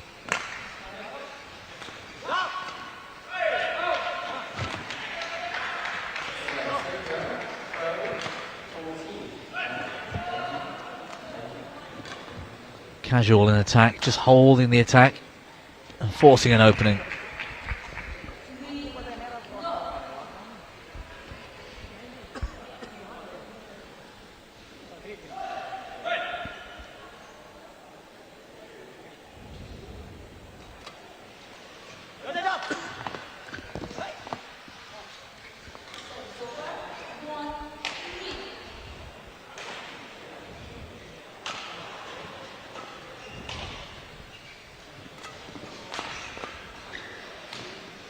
It's all racket skills, isn't it? Yeah, they're just the whole, you know, talking about the depth and the strength and the coaching team that the Indian team have. You know, they work a lot, you can see, on the skills and the technique, and you know, it's to be able to just make something great out of sometimes nothing. They're very good at that.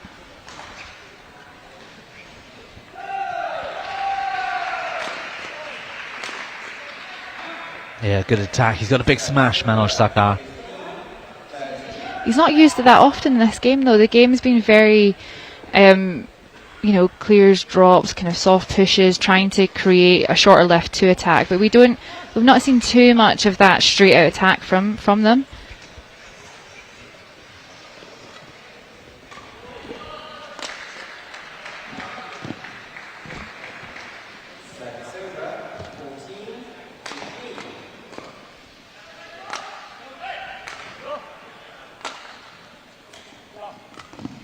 Really using Oh, the it's four wide. corners, but he's gone wide, yeah. Really good play, though. Trying to just open up those gaps. He did a great job of doing that, and then just hit it just slightly wide.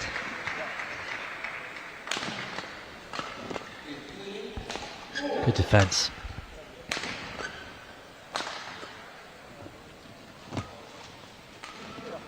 Oh, good read.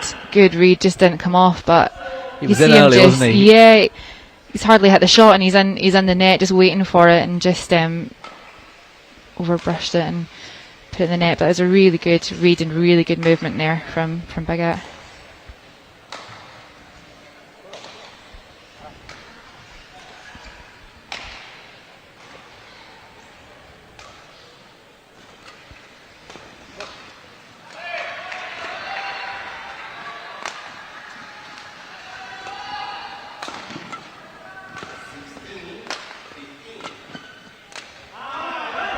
And he's in the right place again. The anticipation's there, just lacking the end product.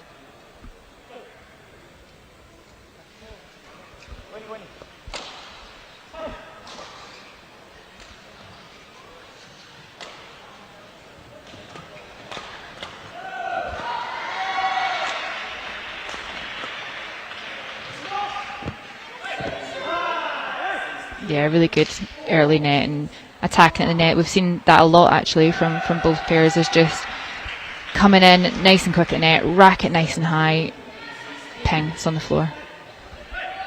Yeah, and the service judge, no complaints this time. Manoj knocked off the net kill perfectly legally, and they're back in front. Oh, momentarily miss serve, back to 6-all.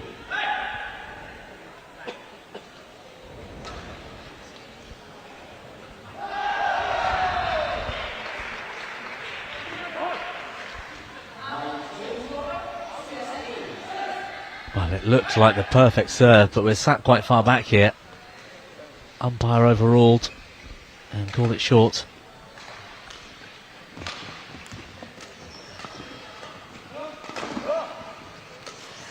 Oh, lovely. Yeah. Brilliant. That drop shot from Pramod was something special, wasn't it? Yeah, and it's such a weapon for him, because he's so deceptive, and he just really soft drop, soft cut, and it pulls the opponents in, and that's when you get that weaker shot of the net. And like I said, all four players are so sharp at the net.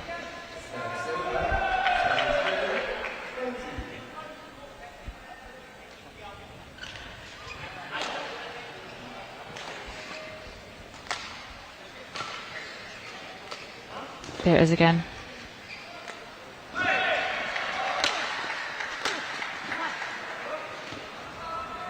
Going for the rally end, but good defence from Basoi.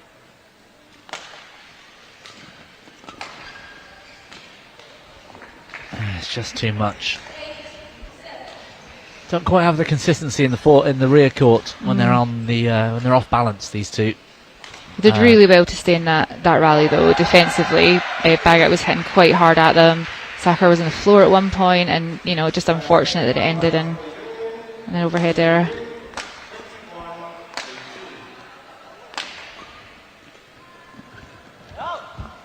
Yeah, there's the net skills again. Clever. So good. And Sukant's layoff was just wide enough, so they couldn't attack it.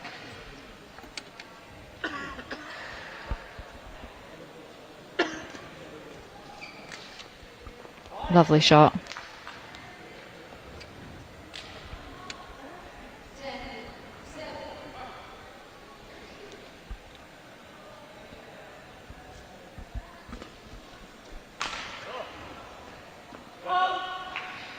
Yeah, just long. Mid-game interval in the second. And we're continuing where we left off in the first, really. There's just moments of excellence from Sukant and Bagat. And they're so clever. They seem to hit hard when you expect soft. And when you expect soft, they've got the ability to hit hard. It's just unplayable sometimes. And it just comes down to the level of deception and racket skills, really. It's that last minute when they hit, like you say, you're not quite expecting what's it going to be. And then that quick change of the grip, that quick, softer touch is just a game changer, because your opponents are a step back. They're thinking it's going to be a hard shot, and you're playing nice, especially from Bagat. I think he's got some great racket skills, and it's really putting them, it's the reason why they're ahead this game. Well, there's Tarun, bottom left. He was in the semis yesterday of the men's doubles, and one of the leading men's singles players as well. Former world champion. I think he was world champion twice in men's singles, SL4. Oh, that was tight. I think it was the right call, but unlucky on that return of serve.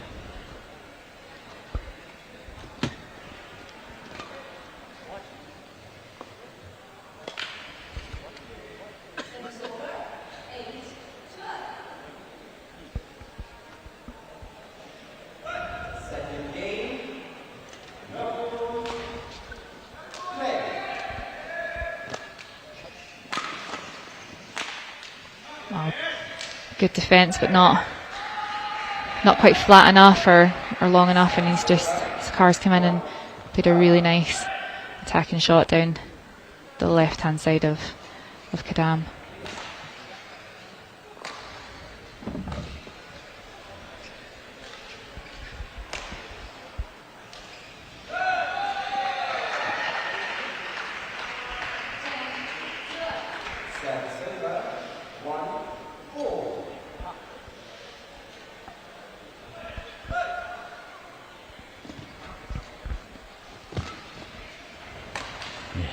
Back, didn't it?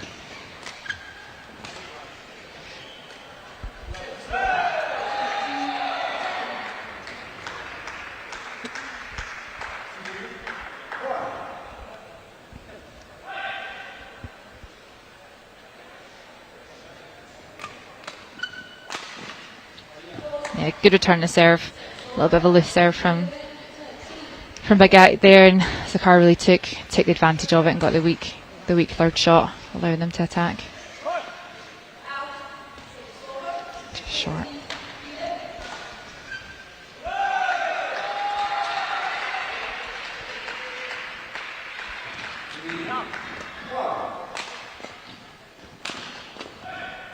Oh, good attack. Yeah, paid off. Really good attack there from Basoi. Yeah, they've worked that well the last couple of points. Choosing when to go power, when to go wide. And what they're varying the attack, which is really, because they're going to go one side of Kadam, then the other, and then they're going to put it more into the middle to try and get a bit of confusion. So they're trying to vary the attack more, which we've not seen too much of, and it's working out for them.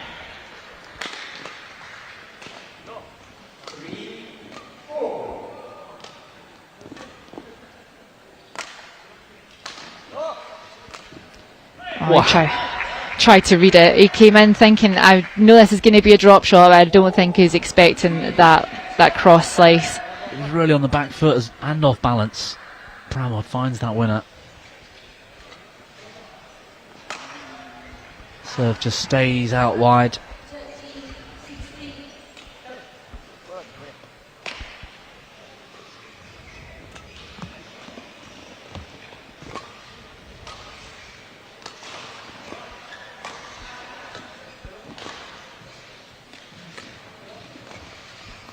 Pramod just calmly dictating a bit of luck off the net. Yeah.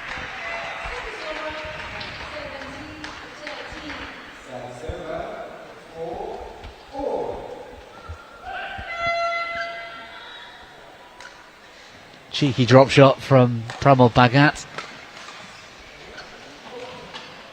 Oh, really fast attack there on that third shot. He was right on it, Bhagat, and just Sarkar just didn't know what to do with it.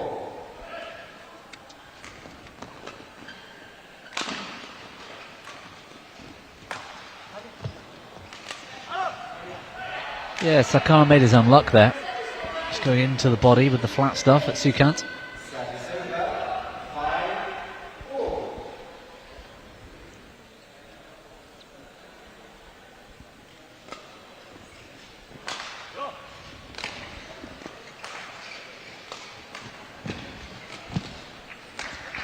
Well, he's loving that cross drop shot. It's not often the right choice in men's doubles, but it's so deceptive that they're never early on the shuttle. Yeah, and when it's as good as how he's getting a really good angle on it, which is key. If you can get a good angle on like a fast or slow drop, and you're pulling your opponent in, and that's why, you know, these net shots are going high, they're getting short lifts, he's creating opportunities. See, the angle is just so steep.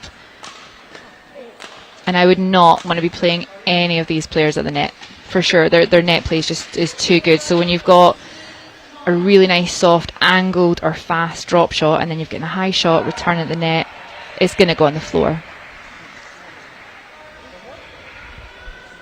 Yeah, tough to compete with. 19-15. Crucial for Manoj and Deep to take this rally, keep their dreams alive.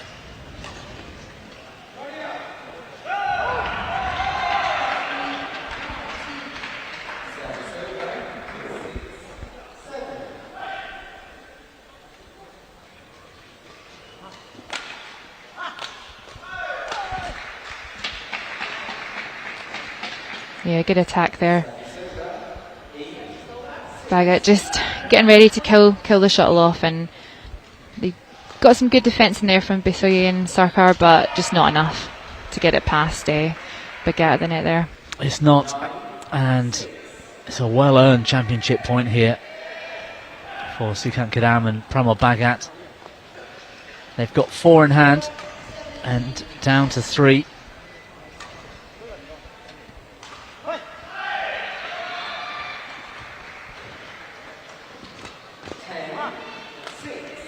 Yeah. Well, isn't it great to see the shot we've been talking about all match become the winner? I think it's the right thing for that to happen, for that to be the winning shot. He's used it so well to create opportunities for himself and Kadam to just take the attack on the net, and he really has such talent on those shots, and it was a game changer in that game, I think. Well, a word today for Pramod Bhagat with Sukant Kadam, champions here at the Four Nations Para Badminton International 2023. He lost the mixed first thing this morning. He lost to Dan Bethel in the men's singles. I think it's only right that they picked up the doubles. Yeah.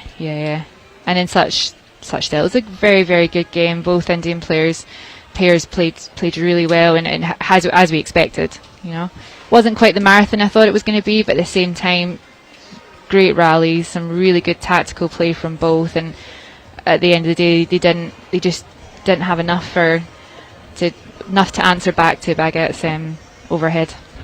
Yeah, some moments of magic. It's almost quick as a flash, some of those rallies. It's hard to appreciate at such speed, but they're so good.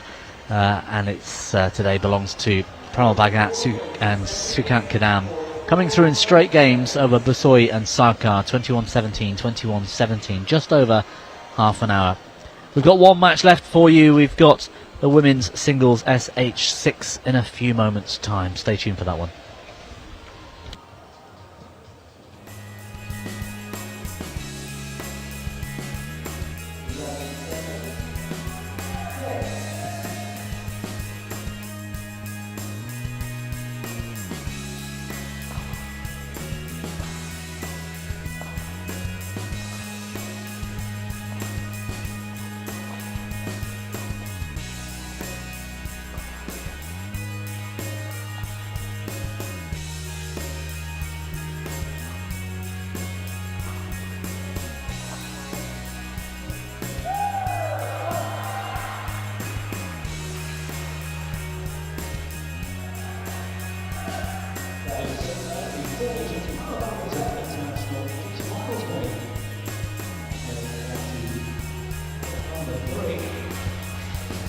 So thanks for staying with us here. Finals day in Sheffield, the Four Nations Para Badminton International in England 2023. We've got one match left for you on court number 1. It's the women's singles in the SH6 sport class from Indonesia, Rina Marlina, and she's taking on the Indian Nithi Sri Sumathi Sivan.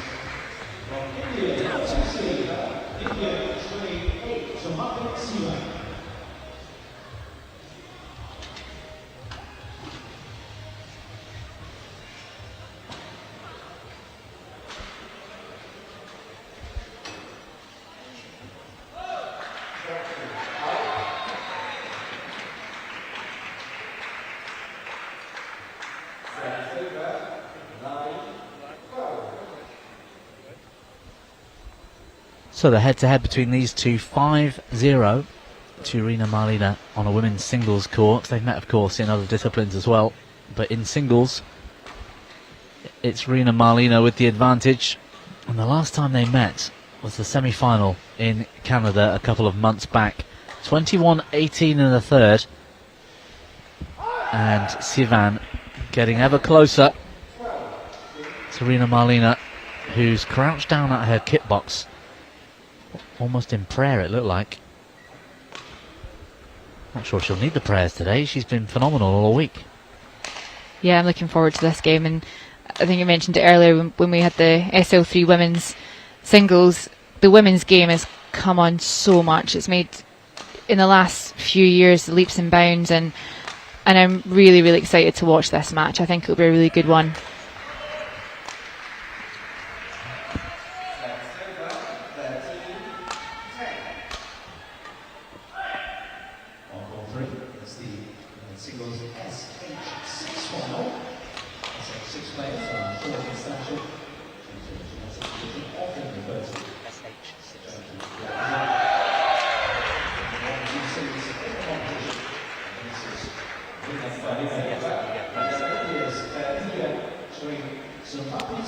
So women's singles SH6 describes players that are short in stature due to a genetic condition, often referred to as congenital dwarfism, but it's a bit loose, that terminology these days. We've seen players that, particularly in the men's singles classes, the guys at the top of the game, Krishna Naga, I'm not sure his disability is actually congenital dwarfism. Yeah, well, we obviously, again, it's, you know, with the classifiers I've got a job to do, and in terms of the regulations, there has to be some form of disability there to participate, and that's why we have a classification system, and why it's regularly, we have a team of international classifiers who are extremely experienced, and it's the game's changing, but it's I think there's still a good spread of competitiveness across SH6. Yeah, absolutely, and I love the fact that you've got different styles and different attributes and different physicalities, and in today's final it ought to be quite an even battle. Yeah, and we saw earlier with Rina's technical skills and her ability to kind of change up the pace in the shuttle and the mixed doubles is, she can hit some really impressive shots, and it's I think both players will be able to create some good opportunities.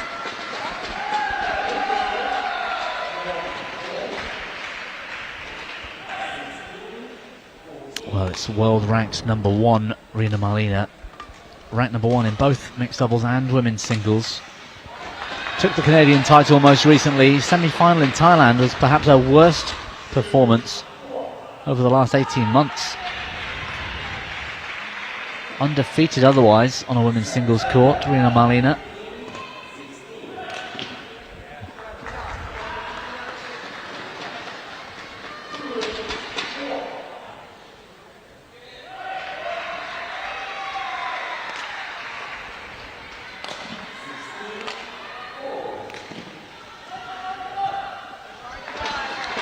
Couple of errors from Rina at the start of this game here, and a little bit unlike her, but Savannah's really creating opportunities, pushing her around the court, making her make those mistakes, you know. It's a great drop shot from Rina. She's gone wide again. Oh, it was drifting back in. It stayed wide, but there's a touch, a small drift. That just held that shuttle up for a second.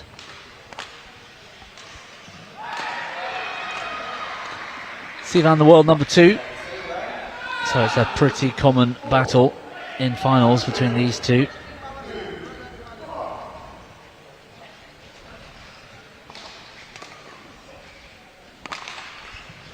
Yeah, nice cross-court smash there from Sivan.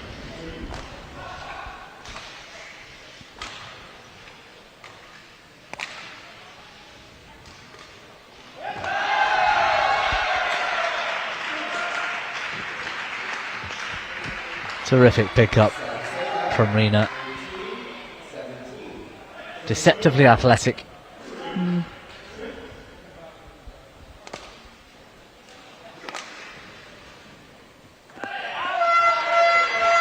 Leaking a few mistakes though.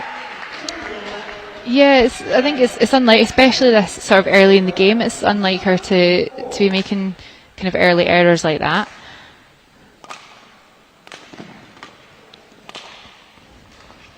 That's terrific. Bringing her opponent in and then going over the top.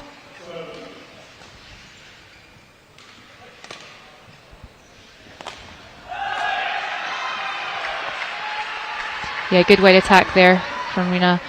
Sivan played up into forehand side, just went a little bit wider, just within reach of Sivan, but she couldn't do much with it, making the error.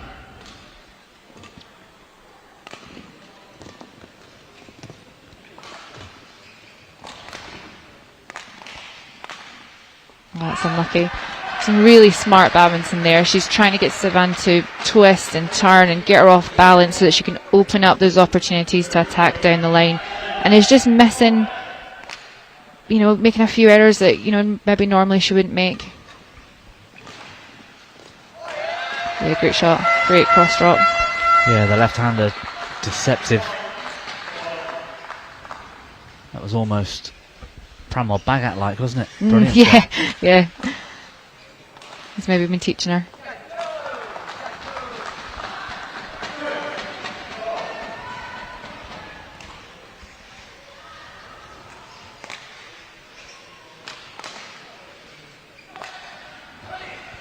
Well, Sivan was a bit undecided, decided to take no chances.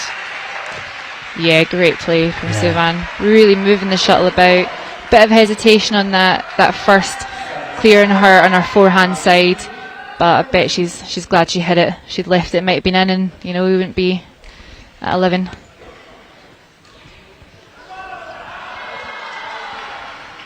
So 11-5, 6 points the gap. And the surprising scoreline with Sivan in charge of this match at the moment. Early stages though. Yeah, and I think if Rina can just calm down on the errors a little bit. She's hit a few unforced errors, and that's really where the difference is here. She's not allowing herself to get into the rallies and play the shots that we know she can play, because she's making some early errors. If she can bring the margins in a little bit and start moving Sivan like she did really well in a few points in that first half, and getting her turning and open up those opportunities for the wide attack, then she'll get back into this game.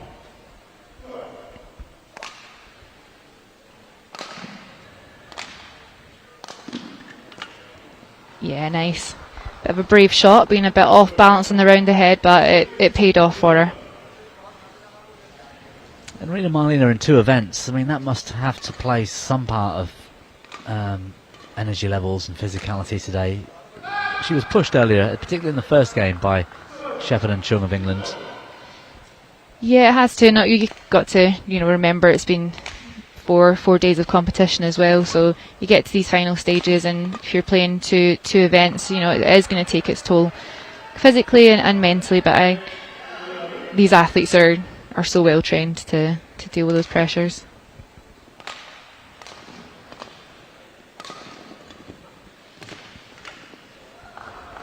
Sivan with a chance there. Just a bit slower with the racket than she'd like.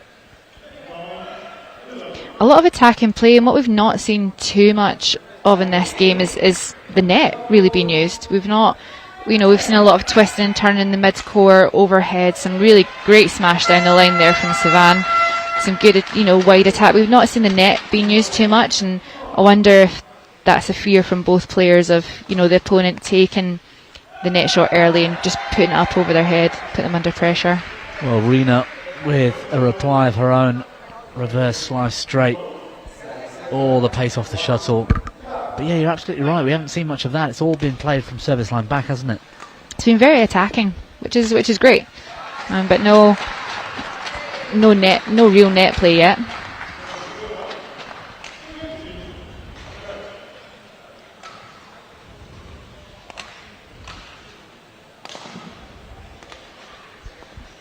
Oh, unlucky.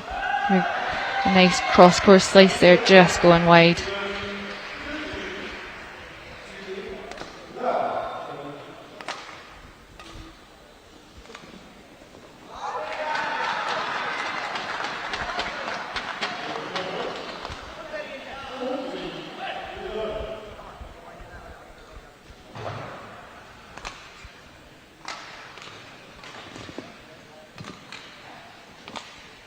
Yeah, we saw it there. That's the danger. Sivan under a little bit of pressure from a really nice straight drop shot from Rina.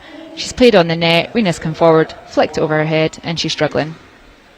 Terrific racket skills, and when she can take the shot that early, she's doing so well, isn't she? Yeah.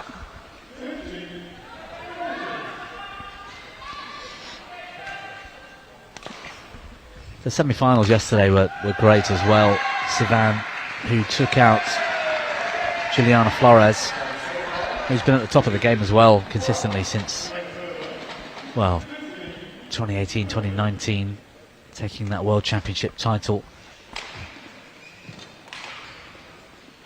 And Marlina comfortably beating Rachel Chung. These two in fine form and at a crucial time in the calendar as well, as we look towards the Paris rankings.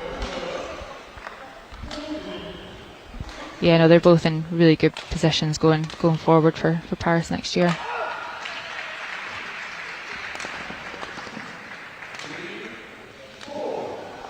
That backhand, such a weapon. I mean, yes, she was in a defensive position there, but she can just get herself out of trouble. Yep. And I think sometimes it's, depending on what position you're in, a backhand is better. When you're taught as a junior, go around the head, it's more effective. But in this class and in some classes, actually having a really good backhand is better than trying to go around the head, because you're going to put yourself off balance and open the court up so wide. Your opponent can take advantage of that. It's a nice shot. Rina Marlina looking pumped up again as she turns to the coaching staff with that fist pump. 17-16.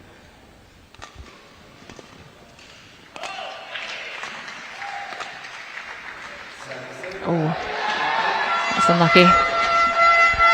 And how great is it, Katie, as well, to see the level of SH6 women's singles get to this? I mean, these two have got terrific racket skills. They time the shot so well, footwork's great, and they've got shots from everywhere. It's brilliant. Yeah, no, it's really good to have the women's game up to this standard and this level, and to be watching some just really good badminton, and it's the reason why they're in Paris next year. You know, the level of players is increasing, but the number of players also increasing, and we're seeing just a high standard at these tournaments. Oh, great shot. Well, she's got an array of attacking shots, and she can go straight or cross from those positions too. It's difficult to play against. And making way less errors this half the game. And now she was down 11-5 and is now up 20-17. And a lot of that's just due to the error. She's no longer hitting so wide. She's hitting these incredible shots and keeping them in the court. Well, it's game point. Rina Marlina in this SH6 women's singles final, and with that smash wide from Sivan, the Indonesian takes the opening game, and she was behind for most of it, all the way until I think it was 17 all. Yeah, terrific. Really turned it around that second half. Came back out, like I said, made way less errors than she did the first half, and that made a difference. She stayed in the rallies. She moved Savannah about. She's got some really good overhead weapon. Those smashes down the line, both cross and straight, and really nice slice on that round the head corner as well. And it's Savannah's. She tried at the end there to try and read it a bit more. She put Rina a bit under pressure on her round the head corner, and she tried to read that cross court and just made an error.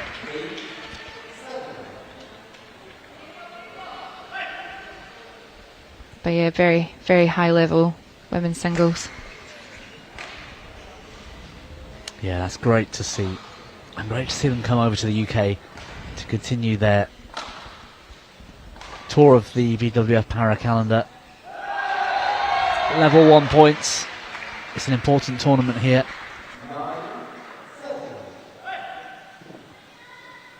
And it's tough now for Sumathi Sivan, who's never beaten Rina Marlina. 6th time of asking, and she's come close a few times. And she's capable of doing it, I think. She's just going to be at her best and try and squeeze errors out of the Indonesian. Yeah, and we've seen it in a few of their previous meetings. You know, she's not wiping the floor with Savannah. They're close games, a couple of 3-setters as well. So she's very capable, Savannah, of coming into this second set and getting Rina moving and not giving her the opportunity to attack. And when she does attack, just trying to take the pace off the shuttle, bring her in, push the shuttle behind Rina's head and try and put her in a little bit more trouble. Force the errors again.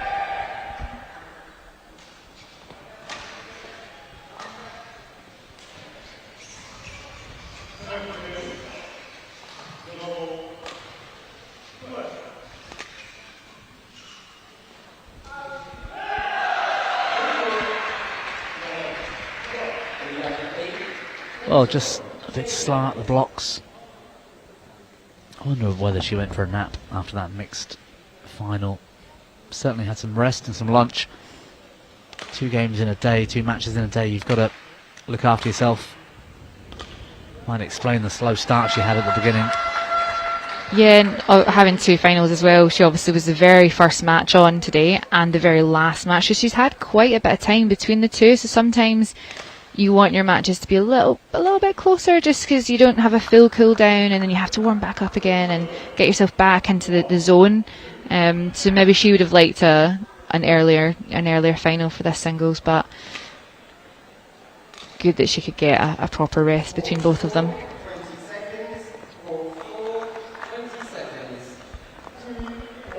And she's good, isn't she? Just anything a bit loose and she'll find space and really cause some damage.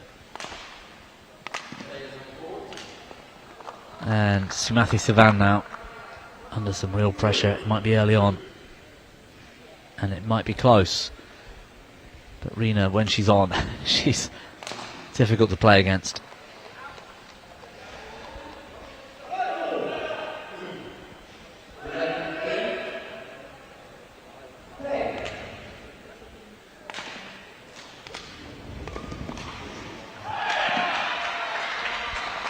Yeah, good attack down onto Savannah's backhand side. Not quite the angle, but just how flat it was. Getting it in behind her just means it's a little bit trickier for Savannah to get anything off that, really.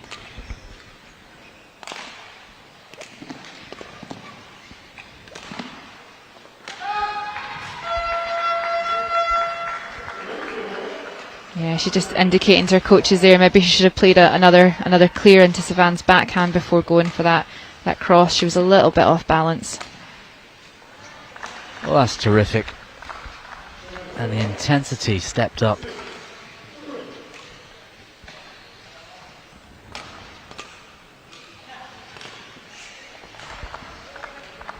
Oh, that's unlucky. Savannah's just trying to change it up a little bit and maybe try and open up the court and stop giving Rina so many shots in the sort of mid and rear court where she can take the advantage of her attack.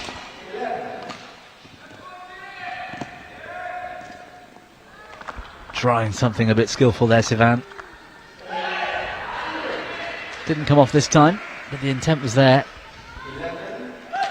And Marlena pulling away on the scoreboard.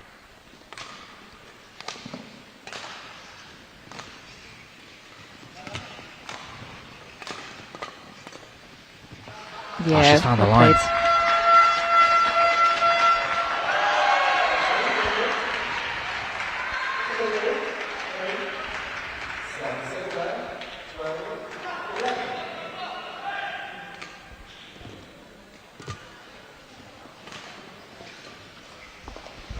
Yeah, trying something a little bit different there, playing on the net. We spoke earlier about how they haven't played too much in the net, and that's a great example of probably why Savannah doesn't want to play in the net, because she knows that Rena's skills and racket skills, she can take stuff from the net and, you know, put it up over her head and put her into trouble.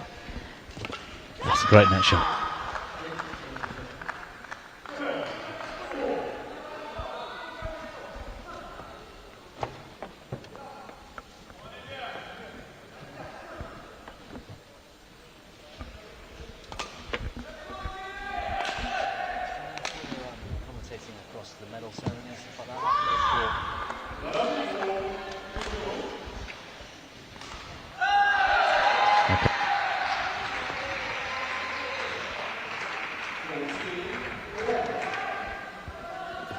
Marlena's really running away with this second set and has been very true to her style of game, playing very, very attacking. Savannah is not really coming up with too many answers at the moment, and the difference between the first set and the first half of the first set was Marlena's cut those errors out, and she's hitting the lines, getting the punch clears in behind Savannah and really putting her under pressure, and Savannah's struggling just now to find an answer. Yeah, you can see she's deep in thought and just listening to the coaching advice. 11-4 the deficit for Sivan and a game behind. So it's going to take something pretty special here for Sumathy Sivan to come back. Confident looking Rina Marlena.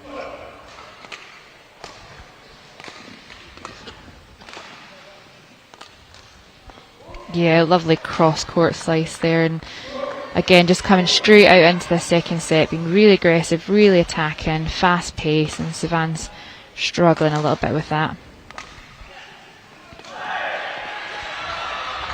That's where Rina's so good. It's that neutralising shot when she's under some pressure. She just finds some quality and straight out of trouble. And she perhaps does that better than anybody else in the world. And that was going left. Rina keeps it alive. Pick up. Yeah, good pick up there from Rina, but it's just so off balance, and Sivan just had to do exactly what she did there and put it back up over her head into the rear court. Punch clear down and deep into the backhand corner. Sivan round the head, couldn't cope. And that shot quality again I mentioned.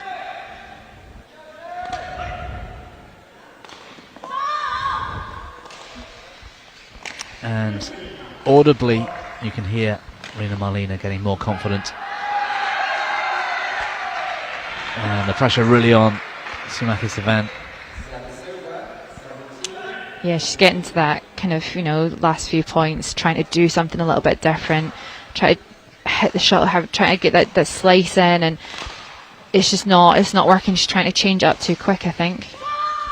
Lovely cross-court slice. Yeah, that was a wonderful shot.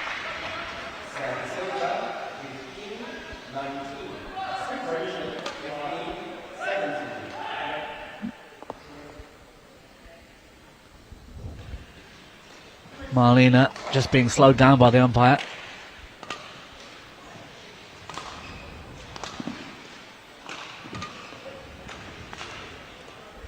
Look at that position. Where was she standing when she pushed Sivan into that round the head corner again? She was pretty much in front of service line. Yeah, and she again really reads the game well and sees that Sivan's not got the strongest of backhands when she's put right under pressure, so she can do that. She can play that left into her backhand side, and she can anticipate, she can step forward, she can take that chance and take the shuttle early because she knows that that's the shot that's going to come.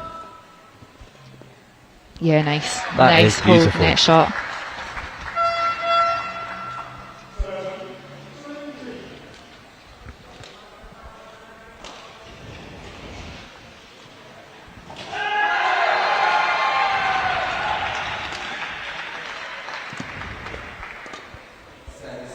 There, did it again, pushed her right into her backhand side, knows that she can't do too much with it, steps right forward, takes the shuttle super early and is just on the attack. Yeah, she's just holding that net, isn't she? And Sivan's got to get stronger, I think. Getting out of trouble, getting the shuttle into the deep corners. Otherwise, it's just too easy for Marlena. Yeah, lovely straight drop there. And this, I think, is what she's tried to do a few times, just change it up a little bit and play some more drop shots and bring Marlena in, but they've just not come off yet, and that was a really good one there. Well, there again, Sivan goes cross this time. Nothing wrong with the quality, but the anticipation from Marlena was perfect. And she's earned herself championship point. She's got 12 in the bag.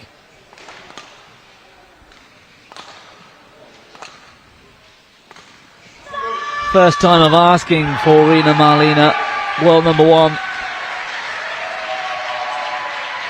Continues her dominance of the SH6 class from a female perspective. Brilliant.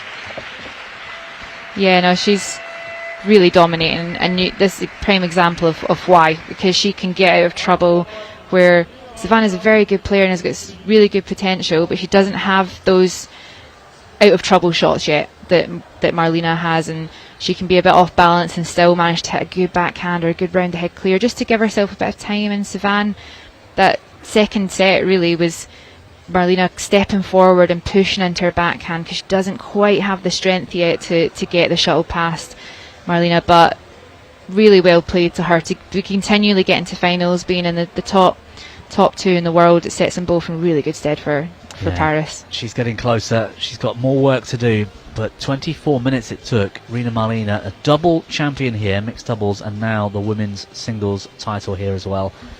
Straight games win, 21-17, 21-8. Tremendous from the Indonesian.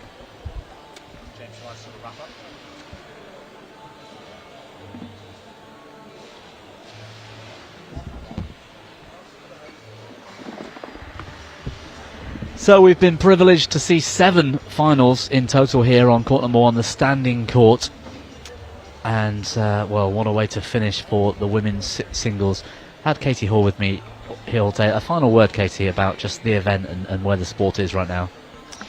Yeah, I think the event this week has been really, really impressive and incredible. And for, Badminton England and City Sheffield City Council, that was tricky to say, the National Lottery, UK Sport, BWF, everyone is put a lot into this event to make it what it is, and you see the quality, and the players I've spoken to have really loved playing here, and the volunteers have been great, the staff have been great, and yeah, some really quality matches today. I've really enjoyed being here and being able to watch them and comment on them, and yeah, it's been a really good day, and the quality is just, para badminton's just soaring. A really exciting time.